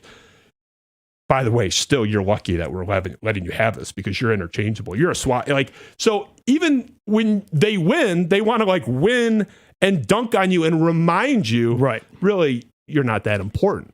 So it's I can't even, if I'm going to be them, I would at least try to argue something about why it might be a conflict, even if it's a poor argument. The last thing I would do would say, yeah, you're not doing that shit. By the way, you're lucky to have us over here anyway. What the fuck is wrong with them? Yeah, that's the confusing part. And now you're seeing it kind of play out. I mean, just with the stuff that you're seeing now with the text threads. And of course, for me as a personality, I never had to directly deal with that. I think that was more the people working in the background, which I give those guys a lot of credit. A lot of guys there bust their ass. I mean, I don't want to name specific names, but guys that have put in everything, blood, sweat, tears. I mean, going to bed late, waking up early to make that company great, and to even try and come up with how much credit they've even got. I mean, it's pitiful. They don't get the credit they deserve because the people make that company. That's how it's always been, right? The personalities, the people in the background, the producers, the TDs, guys in the audio booth, that's what makes the company go. That's the cog in the engine. So I got a lot of respect for those guys there that, are still there or were there in the past that put everything into something they believed in and just got smacked right in the face and had to get treated the way they got treated. For me, and I think the other personalities can speak on this. I was in my own lane, right? As if I was doing my show and I was doing a good show, I didn't really get talked to like that or get texted like that. But it's unfortunate. I still, even during my time there, that's no way to treat people. It just isn't. I think anybody knows that from kindergarten, from a baby. You get raised like that. So it's unfortunate. A lot of hardworking, talented people that are still there, that have been there, that just continue to be treated, I think, disrespectfully and not to what they really deserve. And I don't know if they know they deserve better, to be honest with you, because when you're in a situation for so long like that, your brain, you just don't know, is this how I'm supposed to be treated? Is this normal? It gets to that point where you're just you don't know what normal is and what's not, to be honest with you. I had to leave to really look outside and get connections with other people to be yeah, that's not normal. Even the people that I have friends that and family that don't work in this space, and they've, one time I was on a call and a buddy of mine was listening. He doesn't even work in media, and he's like, "What? That's your boss?" Even having people say that, I'm like, yeah. Referring to when the texts were released? No, I'm talking just in general, just company meetings or whatever. Because I figured, I got to do something, got to join a meeting. I'll listen, I'll see what has to be said. I don't want to miss it. And I just had my audio up, and I didn't expect anything. And I got friends saying that's who you work for. It's jarring. Yeah, it is. And it took me a while to really be like, Jeff, you got to do better. You got to do better for yourself. There comes a point in time where you just have to have self-respect, a certain level. And, again, I'll say it again, because I'll be the bigger man. I got a lot of appreciation for what the brand has done for me and the stage I was on. But yeah, it's dehumanizing. I have so much sympathy and empathy. I feel bad for a lot of the people there. And what I've heard, and it seems to be the case, is there's sort of a strategic toxicity. It seems to be, from what I've been told, and there's evidence to support this, a lot of this is directed at the younger crowd there, and even you mentioned more kind of the back, sort of back of the room employees that you don't hear behind about. The scenes. I'm told Ryan Armani, Braylon, they're treated really well, and they don't have that. And I was told by somebody who's not in this room, it's not Adam if you're wondering, but I was told that some of those guys, like Armani and Braylon, are kind of not oblivious. They're in meetings where there's, some wild shit said, but they have no idea the extent because they're fluffed up and treated really nicely. And there's a reason that's problematic on a moral level. You're not just a hair on fire crazy person who's an asshole boss. You're a bully if it's directed at people that you think are more vulnerable, less able or capable or willing to push back. So it's an added layer of, if you're an asshole to everybody, Steve Jobs, he was a prick to everybody. Right. There were no favorites. He was an asshole. Read the book by Isaacson. It was fantastic. That's not the case here. It seems more targeted, and I'm going to bully who I can bully and not bully who maybe I can't. They learned really recently they can't bully me because they tried to do that, and they backed right down because I'm ready for that fight, and I stand on everything I said. Well, let's go. So to me, does that not add an extra layer where you're kind of not praying, but you're just exploiting and strategically leveraging your bullying towards where you think you can get away with it effectively? Yeah, and I'll say this too about those other guys and again, like Ryan, Braylon. There's certainly people there, D-Mac, Neil, like even Spencer and Easy. Like there's a lot of guys there that I respect. Even Brandon Dent. Like there's a lot of guys that I respect, but there's a point in time, Justin, where when you work, and some guys work more, but I was one of the only personalities, and there's a couple, maybe one or two, that did stuff besides my show. Like I was working, I got off the show, I went right to work. When you're there 2 hours a day, it's hard to even know what goes around there. Like you just can't. It's impossible. You can't work there 2 hours a day, or let's say 3 if you come in an hour before prep, or whatever the case may be, and just act like you know the place. It's about the people, like I mentioned, that are there from 8 a.m. to whatever time they leave, or to 10 a.m., whatever it is. Those guys can speak on it, not somebody that's been there for 2 hours. Like, you just can't. Like, especially when, you haven't had to deal with the circumstances. So, like, as far as that goes, like, yeah, I got guys that, Tom Mazaway, like, all those guys, like, they were respectful. I didn't hear from some people when I left, but that's now here or there. But those guys just don't know, and it's not their fault. They're just not around it. Like you'd have to really speak to the people that are in the trenches to know what they go through. Because again, if you're there for 2 hours, you come in, you do your show and leave. How can you ever speak on something like this? You just can't. Yeah, I mean, I don't need to take these people's word for it because I've seen the proof. It's pretty bad stuff. And here's where it gets interesting as a moral discussion, bar table talk. I'll get your opinion. You said it's not their fault. It's not Armani's fault. It's not D-Mac's fault. I happen to love McCarty. Armani, not so much. But couldn't I argue that if you're in this position where you're an older person, you're established, in Armani's case at least, he doesn't really need the job. That stuff's going on. Tony Paul, who gave me permission to tell the story on the air. So for the record, I'm not burning Tony here. Tony said when I tweeted out that insane maniacal exchange with the CEO over there and his employees, which was just the talk of the town. Tony Paul was at the pre-NFC Championship game press conference in Allen Park. It was like they had like they do Super Bowl media day. It was like a media day, not just like a traditional press conference. I didn't even know they did this shit. He's like, the entire Detroit sports media was there, and he said it was like in high school when like a rumor starts and suddenly it goes it snakes around the hallway. Like it's just one person had their phone up and it was like whisper. It was like out of a TV show or something. And suddenly the entire media room was talking about my tweet about Chad. And I got so many messages because I found out the origin of them all finding out kind of at the same time. I got so many messages from media members being like, I've had a boss that was kind of a jerk, but like I would never tolerate that. Tony told me when I talked to him yesterday in the same conversation, he goes, I've had a couple bosses that kind of gave me some lip and I actually gave it right back to him and defended myself. I can't believe these people tolerate that. I'm not going to attack the intern, the lower wage person that's just trying to make it or whatever, right? Fresh out of college. I understand that. Is there not a little bit more of an onus on somebody like Ryan Armani, who knows this happened because they all know what I posted and don't believe otherwise if they tell you? Is there some onus on them to stand up for the colleagues there, even if they don't see them, that are getting effectively bullied here and everybody can see it in broad daylight? Yes. They should say something. Yeah. You can say it. I get that. I do. I think there's a part of it where, and again, I don't want to name names, but there's some people that are there simply for a check. Like that. That's how it works. Like you come in, you get paid, you leave. And I don't think they quite really care. Now, there's other people that have reached out that are there, that are in the back talking to everybody, and they know who they are.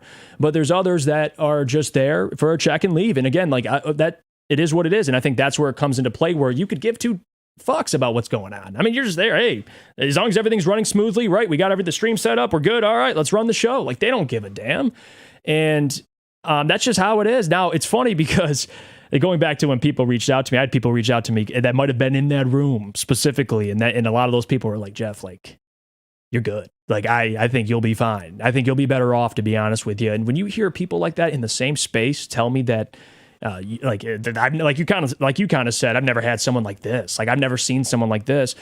It kind of does confirm my beliefs already. So it does make me feel better. So I appreciate those people for reaching out. But yeah, I think it has to do with, some people just not really giving a damn, and they know who they are. Like, I mean, it's very clear.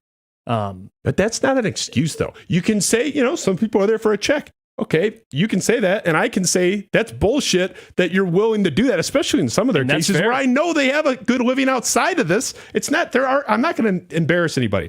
I know more than I probably should know about people's financial situations in the media. I know who's called in favors from people asking for money and stuff. I know everything. I got ears everywhere. I got moles everywhere. There's people there that don't really need it. There's people there that drive Range Rovers and that would have a Range Rover before Woodward and without it. And even if they didn't, okay, they can drive a Ford Explorer. Right. Like, I would rather I'd rather my kids go hungry than have that type of shit in my life, because I think I will be a shittier parent, unable to feed them tomorrow. I'm not going to get them a sandwich today and sell my soul. I'll be a better parent to them, big picture. And I'll be a better person. I'll be a better man for them. I would literally let my kids go hungry before I let somebody talk to me like that. Mm-hmm. And I'll give the people getting to start a pass. Shame on you guys that have money, that don't need this job, that have read this shit. And these people are, in some cases, I was to one of them, in one case, getting your coffee, and you're seeing them talk to this way, and you're just rolling in and you don't give a shit. Like, Jeff might not say it, I'll say it. Shame on you. And you guys know who you are. Mm-hmm. You know who you are. I think it's bullshit, man. Yeah, it's unfortunate. Like, it's gotten to a point where, I mean, even for me, and like I'm 23 years old. I've had to stand up and speak up and defend people, because I'm like you. There comes a certain level of self-respect. Like, I'm a caring person. I care about others' well-being, and I put others typically before even myself. That's just how I was raised. Like, and it's funny. I mean, I grew up in a my dad's Italian. He's old school. Like, I'm used to being talked to in a certain way. It's just how it is. Like, I'm used to being given orders, right? Having a strict dad. Like, I get all that, but that's my dad. Let's just go there first. Like, especially another grown man, and when it's. At least with your own father, it's like, all right, I'm going to be hard on you, but I love you, and I'm going to look out for you, and I'm not going to, stab you in the back. There's none of that with the abuse. So it's sad. I mean, you're not wrong. I'm not going to sit here and even argue it. I think even and people who know who they are, that aren't those big time personalities, that like, we've had to stand up, because there's a certain time where you're watching your brother who you work with, like, get ripped to shreds. And it's, like you mentioned, a 22, 23-year-old intern, not making that much. Like, there's, even if it means sacrificing myself or getting me in trouble, like, I'm willing to go there if no one else will. Like that, because you're right. I even thought about this. I don't have kids, and I ain't planning on having kids anytime soon, but I looked at it as, there's going to be a day where I tell my son, my daughter, whatever the hell it is, or whatever the hell the gender is, that I stayed there, and I took that abuse, or I took this being treated a certain way, undervalued, whatever the case may be. Like, I couldn't stand for that. So I think your point you made there about your kids going hungry, like, I agree. Like, there's a certain level of self-respect that you have to have, and I'm glad I was finally able to see that when I left, because I'm much happier, and I can finally make an example for my children. Like, you stand up to that type of shit. Like, we're not going to allow it. And it's funny, my dad, as strict as he is, he was proud as hell of me. I mean, he called me right after. He's like, I'm proud of you. And he's usually the one that's strict. Awesome. Yeah, and he's the one that's usually strict on me. But hearing him say that, I'm like, man, like, it really was that bad. It truly was. I'm not Italian, but I have a lot of Italian friends. I heard those Italian dads don't dole out fake compliments too readily. No. Usually it's shit talking. That's usually how that works. They're not like the warm and fuzzy from what I've been told. No. So yeah, I can't speak to that from personal experience. Yeah, and I mean, to clarify, for my audience here that's listening, I'm not talking about like being a tough boss or a demanding boss. Like, I'll defend, I mean, Steve Jobs took it too far, but I'll defend like 88% of what Steve Jobs said. I can, it's not my leadership style. It's not how I talk to Ben or my employees in my day job, but right. I can at least wrap my mind around it. I'm not talking about that. I'm talking about what I would argue is active deception, vindictiveness. You're telling people, you're building them up like they're going to make some big salary when you know in your head they have no chance of that actually happening. That's what I'm talking about. I'm not talking about, oh, this guy is demanding and it berates people when they fuck up. That's all there too. But right. I wouldn't go public or feel like I have some onus to defend people from their boss who's mean to them. That's a lot of bosses, even though this is an extreme example. This is a different level, and it involves what I would argue is more nefarious stuff, to the point where, I mean, two of them for sure off the top of my head. I won't name them. I'll tell you after, because I know that you've talked to them. Right. Two of the people I've talked to that used to work there are literally in therapy. Two are literally in therapy, seeing a therapist, fucked up from what their experience was there. That's what I'm talking about. I'm not talking about some asshole boss. I'm talking about some manipulative, weird, bizarre, I would argue, in my opinion, unethical shit going on there. And I think it's weird that now people are coming out, but why is it on me to defend it? I think the people that have a voice there need to say something. Yeah, I think the onus at this point is on, I mean, I'm not there anymore, so I hope God... No, it's not on you anymore. No, hey. You're doing this. Yeah, that's actually pretty brave. I got my own water bottle. So I know a lot of people that reached out to me that were like, hey, I would never do your show because they're still afraid of them. But here's this disk drive, USB drive with... I had to get a new iPhone, Jeff. I'll tell you, because I didn't have enough gigs for my Chad Johnson folder. And I'll say this, now that I'm here in person, like, I want to say thank you, seriously, because there comes a, there's a time, like I said, especially for someone like me, I'm young, I don't want no problems. I can't, number one, I ain't trying to get into any legal issues, and I don't need to, right? I want to do bigger and better things. I want to focus on my career, but for someone like you to speak up, like, I do have a ton of respect for you. And we've talked and I've DM'd you and thanked you for that, because you're standing up for those who can't stand up for themselves. And that's not me just doing this as like, I'm on your show. Like, this is real. Like, that goes a long way. And there's people that might not tell you that, but know that. So I want you to know that. I mean, for a guy that powerful, and rich and successful, like, it is scary. Like, especially when you come from a family that doesn't have money, like, you don't know, especially when you see others, and I'm not going to name names, but you know who they are, that had to go through some issues of their own with them. Like, it's a scary road to walk, and I want to say thank you for that. I appreciate it. And Wade too. Wade was talking his shit earlier. I like that podcast. Check that out. Wade said it so perfectly on the show last week. We're laughing. I read the cease and desist letter for everyone to hear, and Wade's laughing. He's like, they don't know who they're fucking with. Like, we'll take them to the Supreme Court. Now, it wouldn't go there because this thing would be summarily dismissed in 2 seconds. And that's pretty obvious. And they don't want any of that with me. Now, there's different situations they've had with other people where they have, maybe have a contractual thing. I don't know. But their MO seems to be bullying people, and they're not really used to someone. I mean, talk about not backing down. I put the shit on camera and read it on the air and laughed about it and brought my attorney on to pick it apart from a legal perspective. And then I issued not a threat, but a warning to them. You keep doing this shit. That folder that I had to get the bigger iPhone storage for, I'm going to be clearing some space on my Twitter feed. So, if you want to push people around like that, and I've gotten a lot of because people know these stories have been out there for a long time, and I've had people messaging me stuff for a long time. People have asked me, what happened? Did they do something? It was an accumulation of, I'm tired of you guys getting pushed around over there. Where now I got, a younger brother of a guy I've known my whole life. One of my closest friends is there now, and I don't want him to get fucked over. So I'm kind of like protective of him now.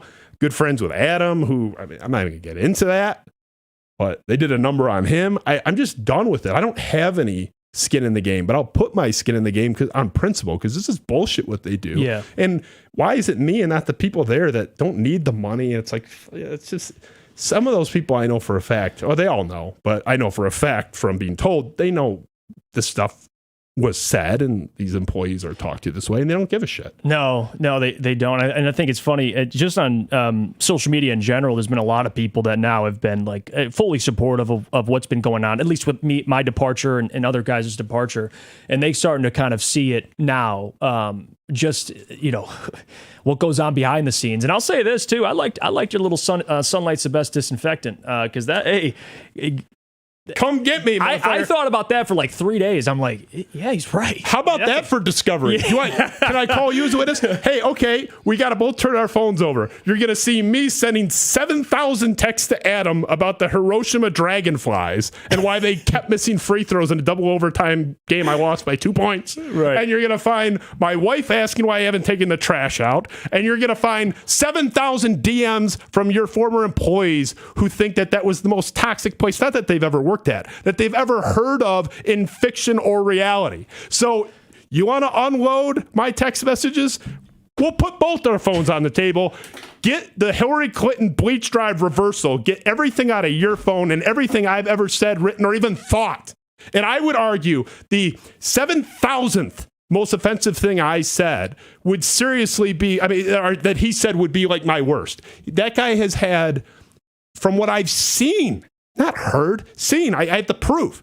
He has the most toxic personality of anybody I've ever seen. So if he wants to bring in an open deposition where we're putting our phones on the table and we're extracting hard drives, okay, I'm ready. And my offer stands. Make my day. I'm here. Your ball's in your court. I'm ready. I'm standing here. It's a trap. I'll tell you right now. That is. Bring it on, because I got nothing to hide, motherfucker. No, I know. And I got the best attorney who loves me so much. He's like, yeah, he's expensive as fuck. He'll do it for free because he hates you too. And that's the crazy part. You have guys willing to work for free to take the best defense attorney in Metro Detroit. I like that. That's far beyond even me. That's just like a common issue with one person. And that's the thing, right? And with my relationship with the owner and everything and throughout the company, like there's been good times and, it's almost like it's, compliments. You're not good enough. Compliments, you're not good enough. But that's part of the game. I don't even give you credit for that as the nice guy. Yeah, and that's how, listen, I dealt with it for a while, but then it got to a point where it was, and this was even, I got pulled from the show. I didn't even bring that up before with me and Adam. They put me back on. I don't know what company does that, but regardless, check the ratings on that.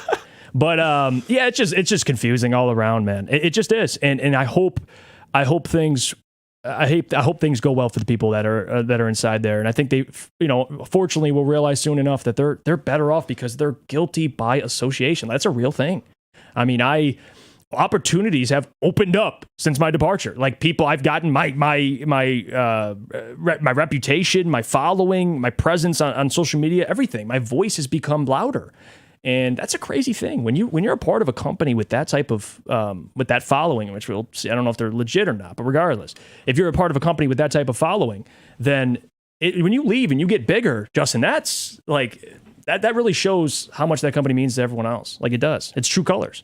I'm fascinated by so I love that I don't have to say your anymore, their social media pages, because it's like they have a lot of followers, but if you actually scroll, they've gained their following based on, here's this prize we're offering, you have to follow us, you have to retweet, you have to like, and all this bullshit. Their actual content will have like 4 likes, 2 likes. I could tweet a picture of myself wearing a Michigan State shirt with a thumbs up saying go green, and I would have more engagement than they've gotten on anything that didn't have a tie to a contest. Yeah. Seriously. That's a legitimate offer. I'll do the bet. Let's test the theory. Yeah. Like anything that didn't have some connection to it, and maybe I'll give myself an exception if right after a Lions or something. But like on a random Tuesday, 2 likes, 4 likes, 5 likes. That's kind of pathetic for they're like 4 years into this. I don't know. We could have a whole other, and that's a different day, discussion about their business model. I don't know what they're doing or trying to do. But what I do know, and what I do think is my business is just a member of society and someone that cares about some of the people there and that used to be there, is that the way they've handled things with their personnel is objectively wrong. And I look, I'm not going to stand for it anymore, and I'm not even involved, but I've made myself involved because I think I have a responsibility, even in my role as a journalist, which is part of what I do. I do journalism work and reporting work. I'm going to put some light on it. And I'm glad that, you had the balls to come here and do it. There's a lot of people that agree with everything you've said that have been through that same stuff and don't want to do it. And I respect that too. I've never pushed anybody. Right. But I think it's important. It's not about, if I were in it, like to dunk on people, I could have done it like a year ago. I knew a lot of this stuff, but it reached a boiling point where enough's enough. And frankly, it's a shame because a lot of people have been asking for what they could have been for a long time. I've been asking for what ended up being Woodward Sports, like an alternative, independent kind of renegade pirate ship thing. I've been asking for that for years, and it finally happens, and it's like in the worst, not the entirety worst possible form, but just it's led by someone so unbecoming. And it's funny, and it's funny enough for me. I started when it was not right away, but I started a couple early. months, early. So I got to see what you're saying, right? I got to see the people at the top that actually we had direction. We had, there was a different level of confidence with the company. Like that was Adam, that was Stick, that was those guys that you with those guys in charge, you felt like we got this, right? They know they're obviously smart individuals. But except for Stick, his sports takes. I'll go at him another time. But regardless, but those guys, business wise, I always trusted them. I love those guys. Those guys, especially, they were my mentors. And there's many more. I mean, there's a Joey, and there's so many more guys that work there that were kind of in charge in a way. Those guys, there was direction there, and the people that worked there at that time can speak to it. And I'm sure you've talked to a couple of them. Now where it's gotten to, like, it's a shame. Like, it's a shame. I feel bad for what people, the idea that guys like a Stick, for example, his image in his head when he first made this, when he first bought the website, what he thought it was going to be to what it is.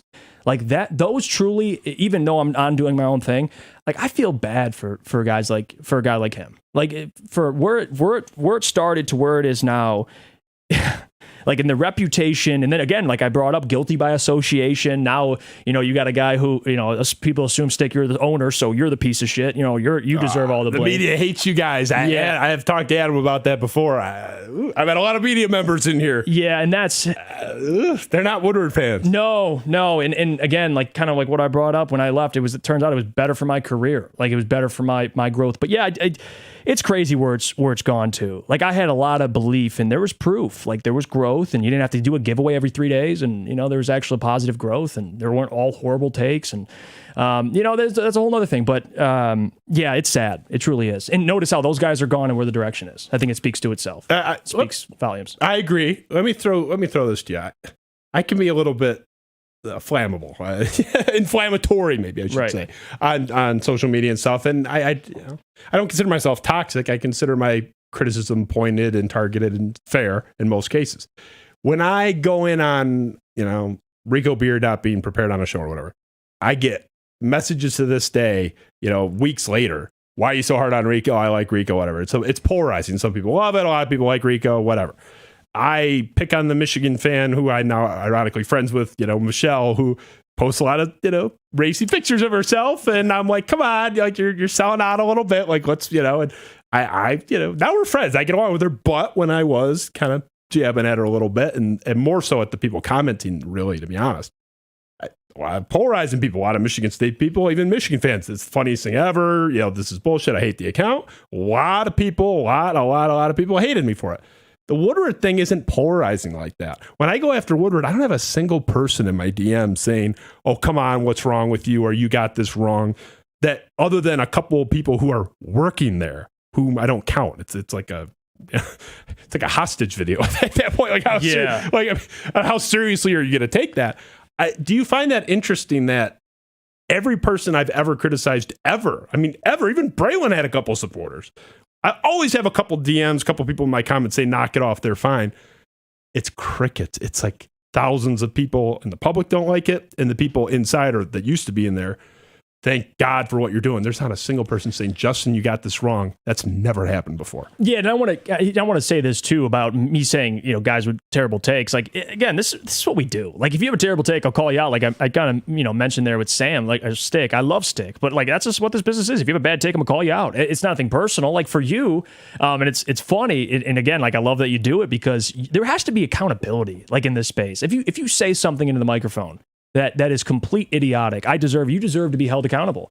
Whether it's smart or not, like my JMO take, you brought it right up, and I'm glad you did. Like I don't mind talking about it because I know people get butthurt and with Justin this, Justin that, you shared my take, but you're the one who said it in the microphone. Yeah. So like you did, it's just there. It's out for the public. So me saying that, I'm not trying to say it's not anything about them personally, but yeah, I do. I love that. That's a part of the game. That's why you have to prepare. you have to make sure when you say something, you know what you're talking about. You're not just spitting nonsense or saying what people want to hear, which I think is kind of a part of what some people do at the end of the day. You're just spitting out, and you might be, that's a whole other thing. I'm the complete opposite of the people that run from it. I sit and like make entire edits, making myself look really bad. Like, I think it's great to be wrong. I think it's great. You can learn, but I got into this big, like, not argument, it was very friendly, but disagreement with Kennedy Broadwell when she was on the show, former Woodward person. And I'm like, Sheila Ford, like, you're naive, girl. Like, you're like fresh out of college. Like, the Ford family sucks. Sheila's another bum, and she's the reason Akuta was drafted. And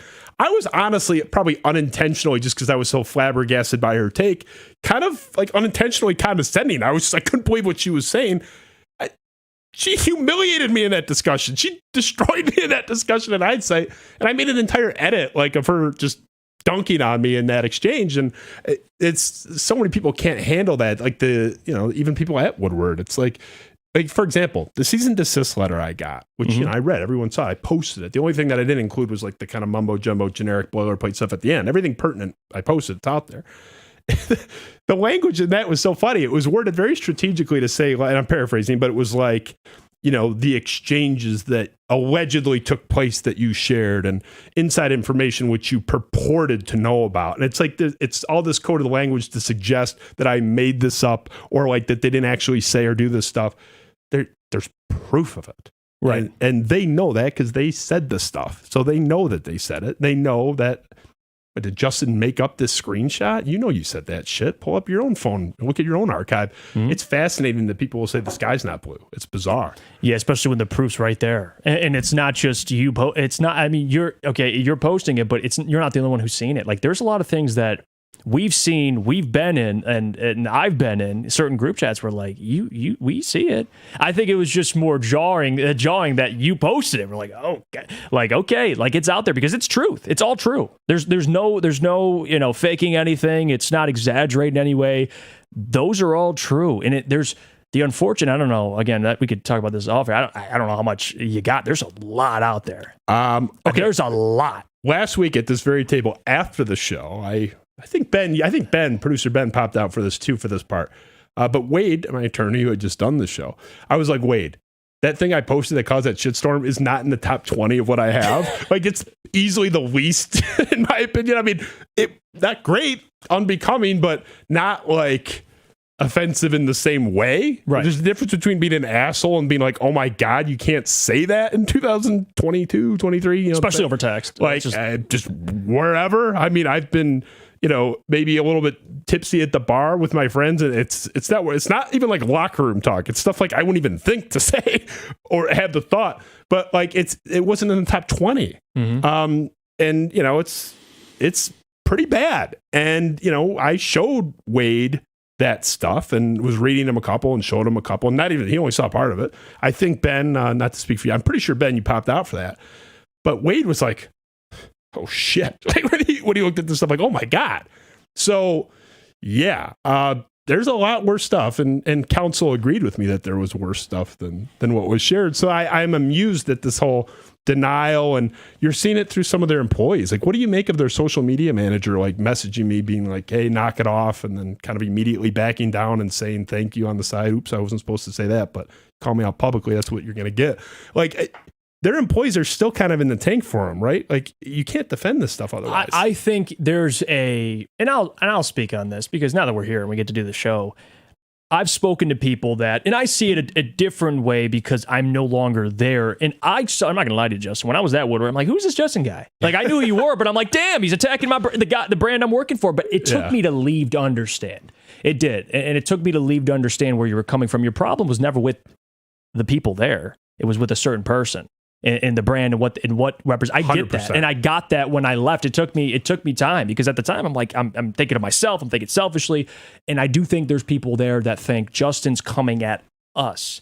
But at the end of the day, you're guilty by association. It's not your fault that they're a part of a company. Unfortunately, that is getting just plastered with all this stuff coming out online. That's unfortunate, but it's out there. Like, regardless. And there's a lot of people, specifically some people's lives that have been ruined. And I think this is something that needs to be spoken on. So I think from some people that may have a problem with it, it's more so they're thinking at this, Justin's coming after us directly, when it's not. It's not. There's someone that's above you, and they should know better, and I think they do, that need to see the bigger picture, that it's more than just you. It's more than just you. It's the person that's really causing havoc for a lot of people and what they're doing in their individual lives. So hopefully they see that, and that's why I reached out to you immediately. And I know some people that do feel a certain way and positive light about you, but the people that feel like negatively, like you're attacking them, I've never heard you say one thing besides people that have came after you specifically. It's not like you never called me out. I mean, I was working there. I was one of the youngest people there, and you've never called me out directly. So I get what you're trying to do, but others just might not see it that way. And it's unfortunate, but it's even more than what you said. Not only am I not attacking them, I'm defending them with what I'm doing. Right. One show exception, multi-exception if you consider them one package, or not one package. Armani and Braylon, I was very critical of some of the stuff, and I don't regret a single thing I said or did. They were speaking nonsense about Michigan State fans are all racist, or most of them are racist, and they were calling Mel Tucker the N-word, which there's no evidence of. I'm going to call that out. Absolutely. But that's like I'm calling out bullshit that you said and saying bring the proof. I think that's fair, certainly in my role as a media critic and a journalist, let alone just a member of civil society. But with that notwithstanding, I've never gone after anybody. Conversely, he can't talk because he's going to get sued, but give us a thumbs up. Was there a bigger supporter of Woodward Sports than me at the beginning? He put his thumbs up. Like, I remember you calling into the show. I was on the show. I was calling in the show. I was bringing him in. Adam, I think Adam said I was the first person to ever talk to him outside of, like in that context, I should say, like interviewing him in that context. Yeah, definitely the first fan. But so not only am I not going after them, I was your guys' biggest fan, and in most cases, still am. I don't want to name names because I don't want to get them in a weird position. But I have friends there right now, that are my friends and people that I like and people that have been on this show. I'm not going after them or trying to hurt them. I'm trying to protect sort of the people there that don't feel comfortable defending themselves. Yeah, and that takes balls, and maybe not everyone has them, although they may have them. And there's a different level, and that's why, at least for me, and I hope others see it this way too, that the whatever they think of you online or whatever the case may be, that they try to understand the big picture, which I think I obviously realize it, and I think others realize it. But it's unfortunate. I don't see how in the hell you can be upset with somebody calling out your boss that has done some and said some horrific things. I don't see how you can you're mad at the wrong guy. You're pointing the gun at the wrong person. That's just how I view it. But hopefully they see it that way in the future. And again, it's unfortunate that people are stuck there for other obligations, whether it's financial or whatever the case may be. It's their situation. But there are talented people there that are just kind of stuck. It's unfortunate. Bizarre situation. Again, anyone mad at me, it's the guy putting the light on and saying, "Oh, look what's going on over here." That guy's the asshole. The guy doing the stuff that no one wants seen is fine. It's a bizarre take to even have. And it's funny, someone said, now, for the record, since this isn't going out to many people, the person was joking, totally joking, but they were joking with me if one of your former employees that over there at Woodward that does not like how they were treated, jokingly said, man, if you wanted to shake Chad Johnson down, would just show him the evidence, you could get this huge bribe off him. And I was laughing. I was like, Chad, they were joking. No one's blackmailing anybody. Yeah, but I said to the person I meant to, Chad Johnson could offer me $10 million and it wouldn't change what I did in this lane. This isn't about that. It never was. It's not about shaking anybody down, or I don't want anything. Mm-hmm. I'm not mad at anybody in particular, or there's no agenda other than enough's enough. This is bullshit. People deserve to know. And in the final straw for me, Adams was the penultimate, the second to last for those that didn't get a 30 on their ACT English or better. The penultimate example was Adam. The final one was the younger brother of my longtime, lifetime friend that is there now, where it's here's another person who I know this person, and I don't know what you think of them. Maybe you don't like them, but I know that family. I love that kid. I love his family. I've known him forever. there's another person that like that guy doesn't know what he's getting into. And that was my final breaking point where I was like, you know what? I'm going to put a light out there. If people know what they're getting into and they know that they're going to be yelled at and they know that there's going to be some promises that aren't kept and you want to go there, I'm good with that. I'm a capitalist, baby, free country. Go in, eyes open, no problem. I had a friend that was looking at Castellani was looking at working there. I have other friends that have been talking about working, going there at some point. I told Castellani, here's what it's like. Here's what I've heard. I've heard stories. I've since heard a lot more. You're good with that? Then go. But just go in eyes open. That was it. It's like, it's one of my best friend's younger brothers who I knew when he was like a 3-year-old. And like, I kind of have like a brotherly protectiveness with him. Going there, not knowing, in my opinion, what he was getting into. That's where I was like, you know what? Fuck this. Put a light on it.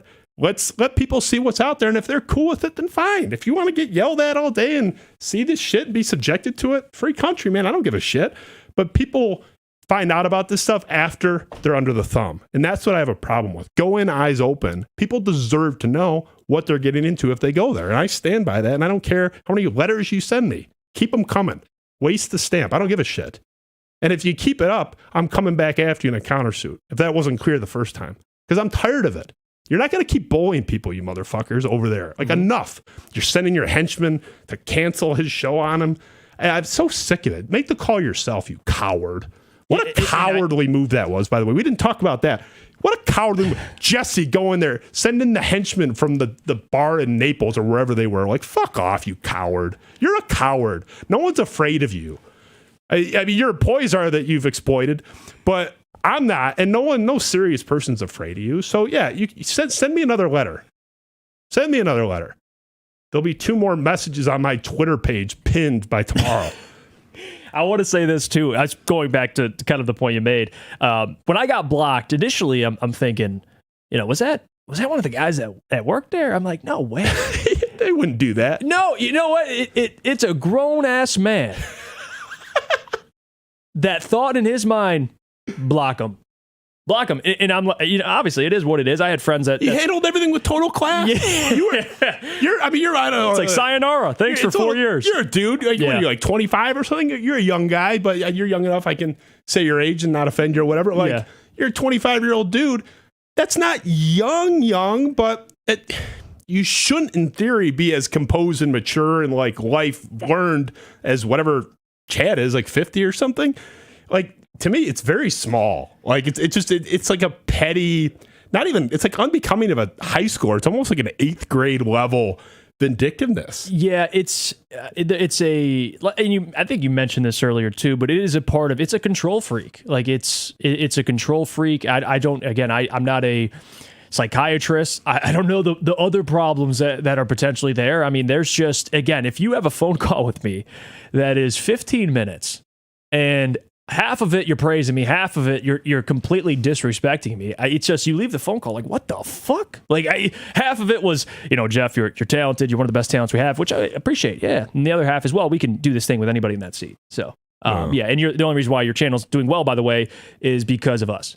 It's like you're sitting there having the phone call, like your head's spinning. You're like, wait, am I one of the most talented, or am I a piece of shit who's not talented? It's like you're mind fucked. That's what you leave most conversations kind of like. It's unfortunate. Now, there's a great YouTube channel, Live Abuse Free, and the expert on that, who's a licensed psychologist, has a great series on covert narcissism. It might be quite informative for those that want to learn more about this topic, for those who may happen to be afflicted with covert narcissism. I'm not making any accusations or certainly no diagnoses, because I don't know, and I could be talking about anybody, but we might be having a conversation about someone that might qualify, because the whole, I'm going to mix in some positive stuff and hype you up and then kind of rein you back in. That's a pattern that is very typical of a lot of people that end up in some weird social situations and in some case legal situations. So I'm not saying that's the case here, but it rings some of the boxes are being checked. Some of those bells are being rung.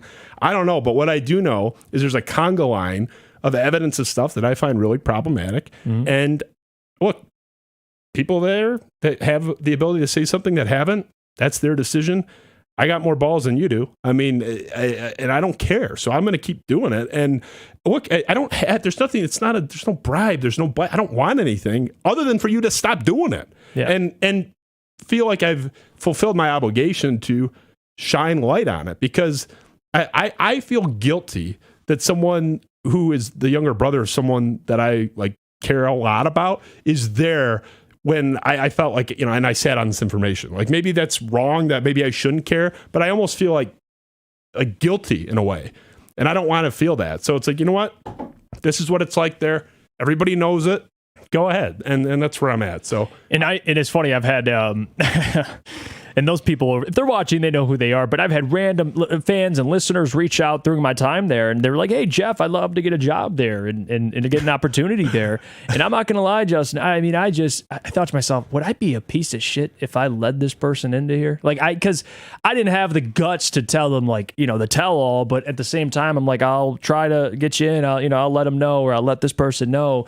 But then there's another side of me that's like, dude, you're better off just doing something else, like morally. I mean, and we talked a lot about self-respect. Like, if you want to keep that, depending on what type of person you are, like I didn't even have the guts to lay out the precautionary, like, hey, stay away from this. But I just said, you know what, I'll get back to you. And I never got back to him. But it wasn't because I was being a dick. It was just, I don't know if you can handle it. And I didn't feel like explaining the entire situation. Wow, especially when I'm there, and I don't want to hurt the reputation, of course, always company first. It's how I've always been.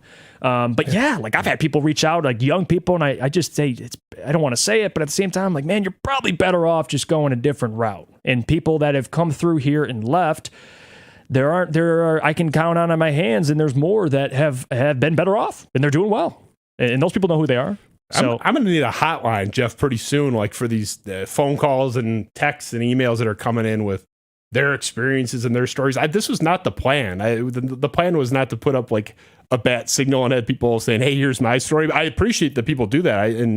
I respect and am grateful for their trust. But even I, having heard what I heard, was surprised by the scale of it. Well, it's confusing, and this is what I thought a lot about, because I've had time to think. And like, even for me, take me into account here. Like, I started at Woodward as an intern. I worked for free for a period of time. Then I proceeded to get paid, whatever you might count that as being paid. I mean, it is what it is. But I was paid. I worked my way up from an intern, and shout out again to Stick and Adam and Joey, for those guys for believing me. And of course, I met with Stick, and I was hired. I started, Justin, from the ground up to now hosting the morning show, having the number one show on the network with Adam, and of course trying to keep it relevant after his departure. Like, I was the example of what you could be at this company. And I think it's ironic that how I exited was an example of what happens to people like me, where you start and everyone loved me. Jeff, the kid that, started as, an intern and worked his way into the morning show thanks to Stick and got more opportunities, and people took me under their wing. And then I get called the franchise this, good looking Jeff. And then he's just yanked right off the show. It's like, guys, if that doesn't show you, and we already learned it with another person, a Lebanese person specifically, that was the franchise and saw how he was treated, and then it's me, like, nobody's safe. Nobody. And I think that should show young people like myself that, like, if this can happen to Jeff, like, I'm fucked, or I will be fucked eventually. And I worked there for 4 years, and then it got to me. But it's sad. Like, I should have been the example of what you can do with your brand at Woodward, and you know how it ended. So now people got a clear picture of what it will do to your brand eventually. That's a God forbid point. You make a podcast. That's an excellent point. You were a great poster child for it, honestly. Like, that's how I looked at it. Started small. The guy was like running the flagship show. I mean, that's. I didn't even think about that, but really, even from a pure Machiavellian capitalist money grabbing selfish standpoint, if I'm them, I'd be like, I'd at least pretend to care about that, right? Just to leverage the benefits of that and that story and that angle from an employee recruitment standpoint, from a human interest feel good story standpoint. It's great PR. It's a great bragging point for them. Absolutely. They kind of punted something to their own benefit on that. But I mean, that's the thing. I don't think this is run in a way, and I don't really care. It's not my business how it's run from like a business model, MBA 101 perspective, but I don't think it's run in a way of like, what's the best thing objectively for the company. It's in a lot of ways, like, for example, pulling you off the show on Monday. That made no content business sense at all. Absolutely not. The audience lost. That was a bad thing for them and you, but for them. Mm-hmm. That was not a business decision. So to me, this is not run. I mean, I'm sure there are things that are run in a traditional way, in a smart way, but this is not run like a smart business. This is run like a toy. And there's people that I think are under the thumb of this, and they've been steamrolled, and you're one of them, and there's someone else that I'm good friends with that might be near us right now that has been part of that too. And I just think it's a shame. And I'll say I know a lot of the Woodward people are listening, former and current. Your secret's safe with me. I would never share anything that wasn't, given the blessing to share. My DMs are open. You can message me anything you want. I got your back, and you don't have to be subjected to lawsuits and stuff because the guy can come after me. That's fine, and I'll stand in front of you because I'm done. And you can feel very comfortable that I got the best attorney in the state of Michigan, and I know what I'm saying, what I'm doing, and people should do their research on actual malice and the standard that you need to prove in a defamation case. I know what I'm doing. Okay. I know what I'm doing. Your secret's safe with me. You can come to me anytime, and I will happily defend you publicly. If you'd rather just vent, that's fine too. I appreciate Jeff being here. I felt like I kept you way too long. I feel bad, but no. I praise you for coming on and telling your story. And now you're gone. I can finally hype you up a little bit more. You were a little guilty by association. I didn't think that. I separated you, but I didn't want to help them. I get it. It's. I'm glad that you're just don't put my JMO take out there, please. The 1,000 yards. Let's keep that. That wasn't even. If I wanted to be an asshole, I would have played the responses. 1,000, 1,400.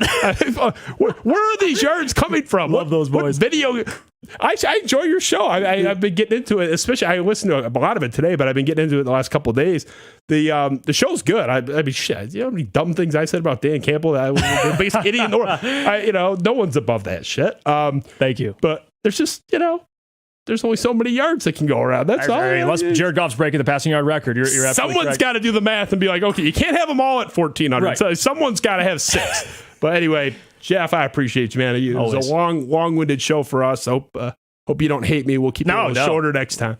Do it again. I appreciate you for having me. This is long overdue. Yeah, I'm happy I got to do it today. I agree. And a riveting topic that I'm sure will continue to develop. We'll see if I get any more angry emails in my inbox tomorrow. I welcome them. And I'm telling you right now, if you do that, more is getting posted. Yeah. And we can do that tit for tat because I'm not playing around. I've done nothing wrong and I stand by it. Jeff has done nothing wrong. He didn't break his contract and you were issuing him ultimatums.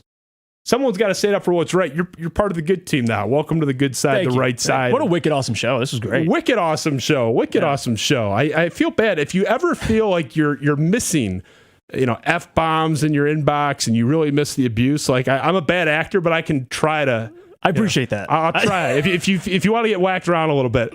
I don't know. Did you see when I posted my messages to Ben and put them like side by side? Like, please, sir. Great job on the graphic. I'm sorry I didn't send it earlier, Benjamin. Like, thank you so much for all that you do. Great job, buddy. Like, people think I'm such an asshole. I'm not that bad of a guy, honestly. I'm really not. I'm a little run a little bit hot. Ben around long enough. Yeah, I mean, but Ben, like, it's so Ben couldn't provide a single message where I'm like an asshole to him. Needy. Whiny about something maybe sometimes, but I don't think I've ever been like a prick to Ben. Maybe he would disagree.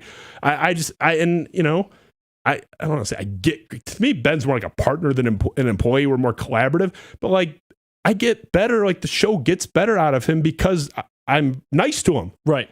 Like first of all, Ben said he'll never work for another asshole boss. He had one. So he'd already be gone. But like, you don't have to talk to people like that. No.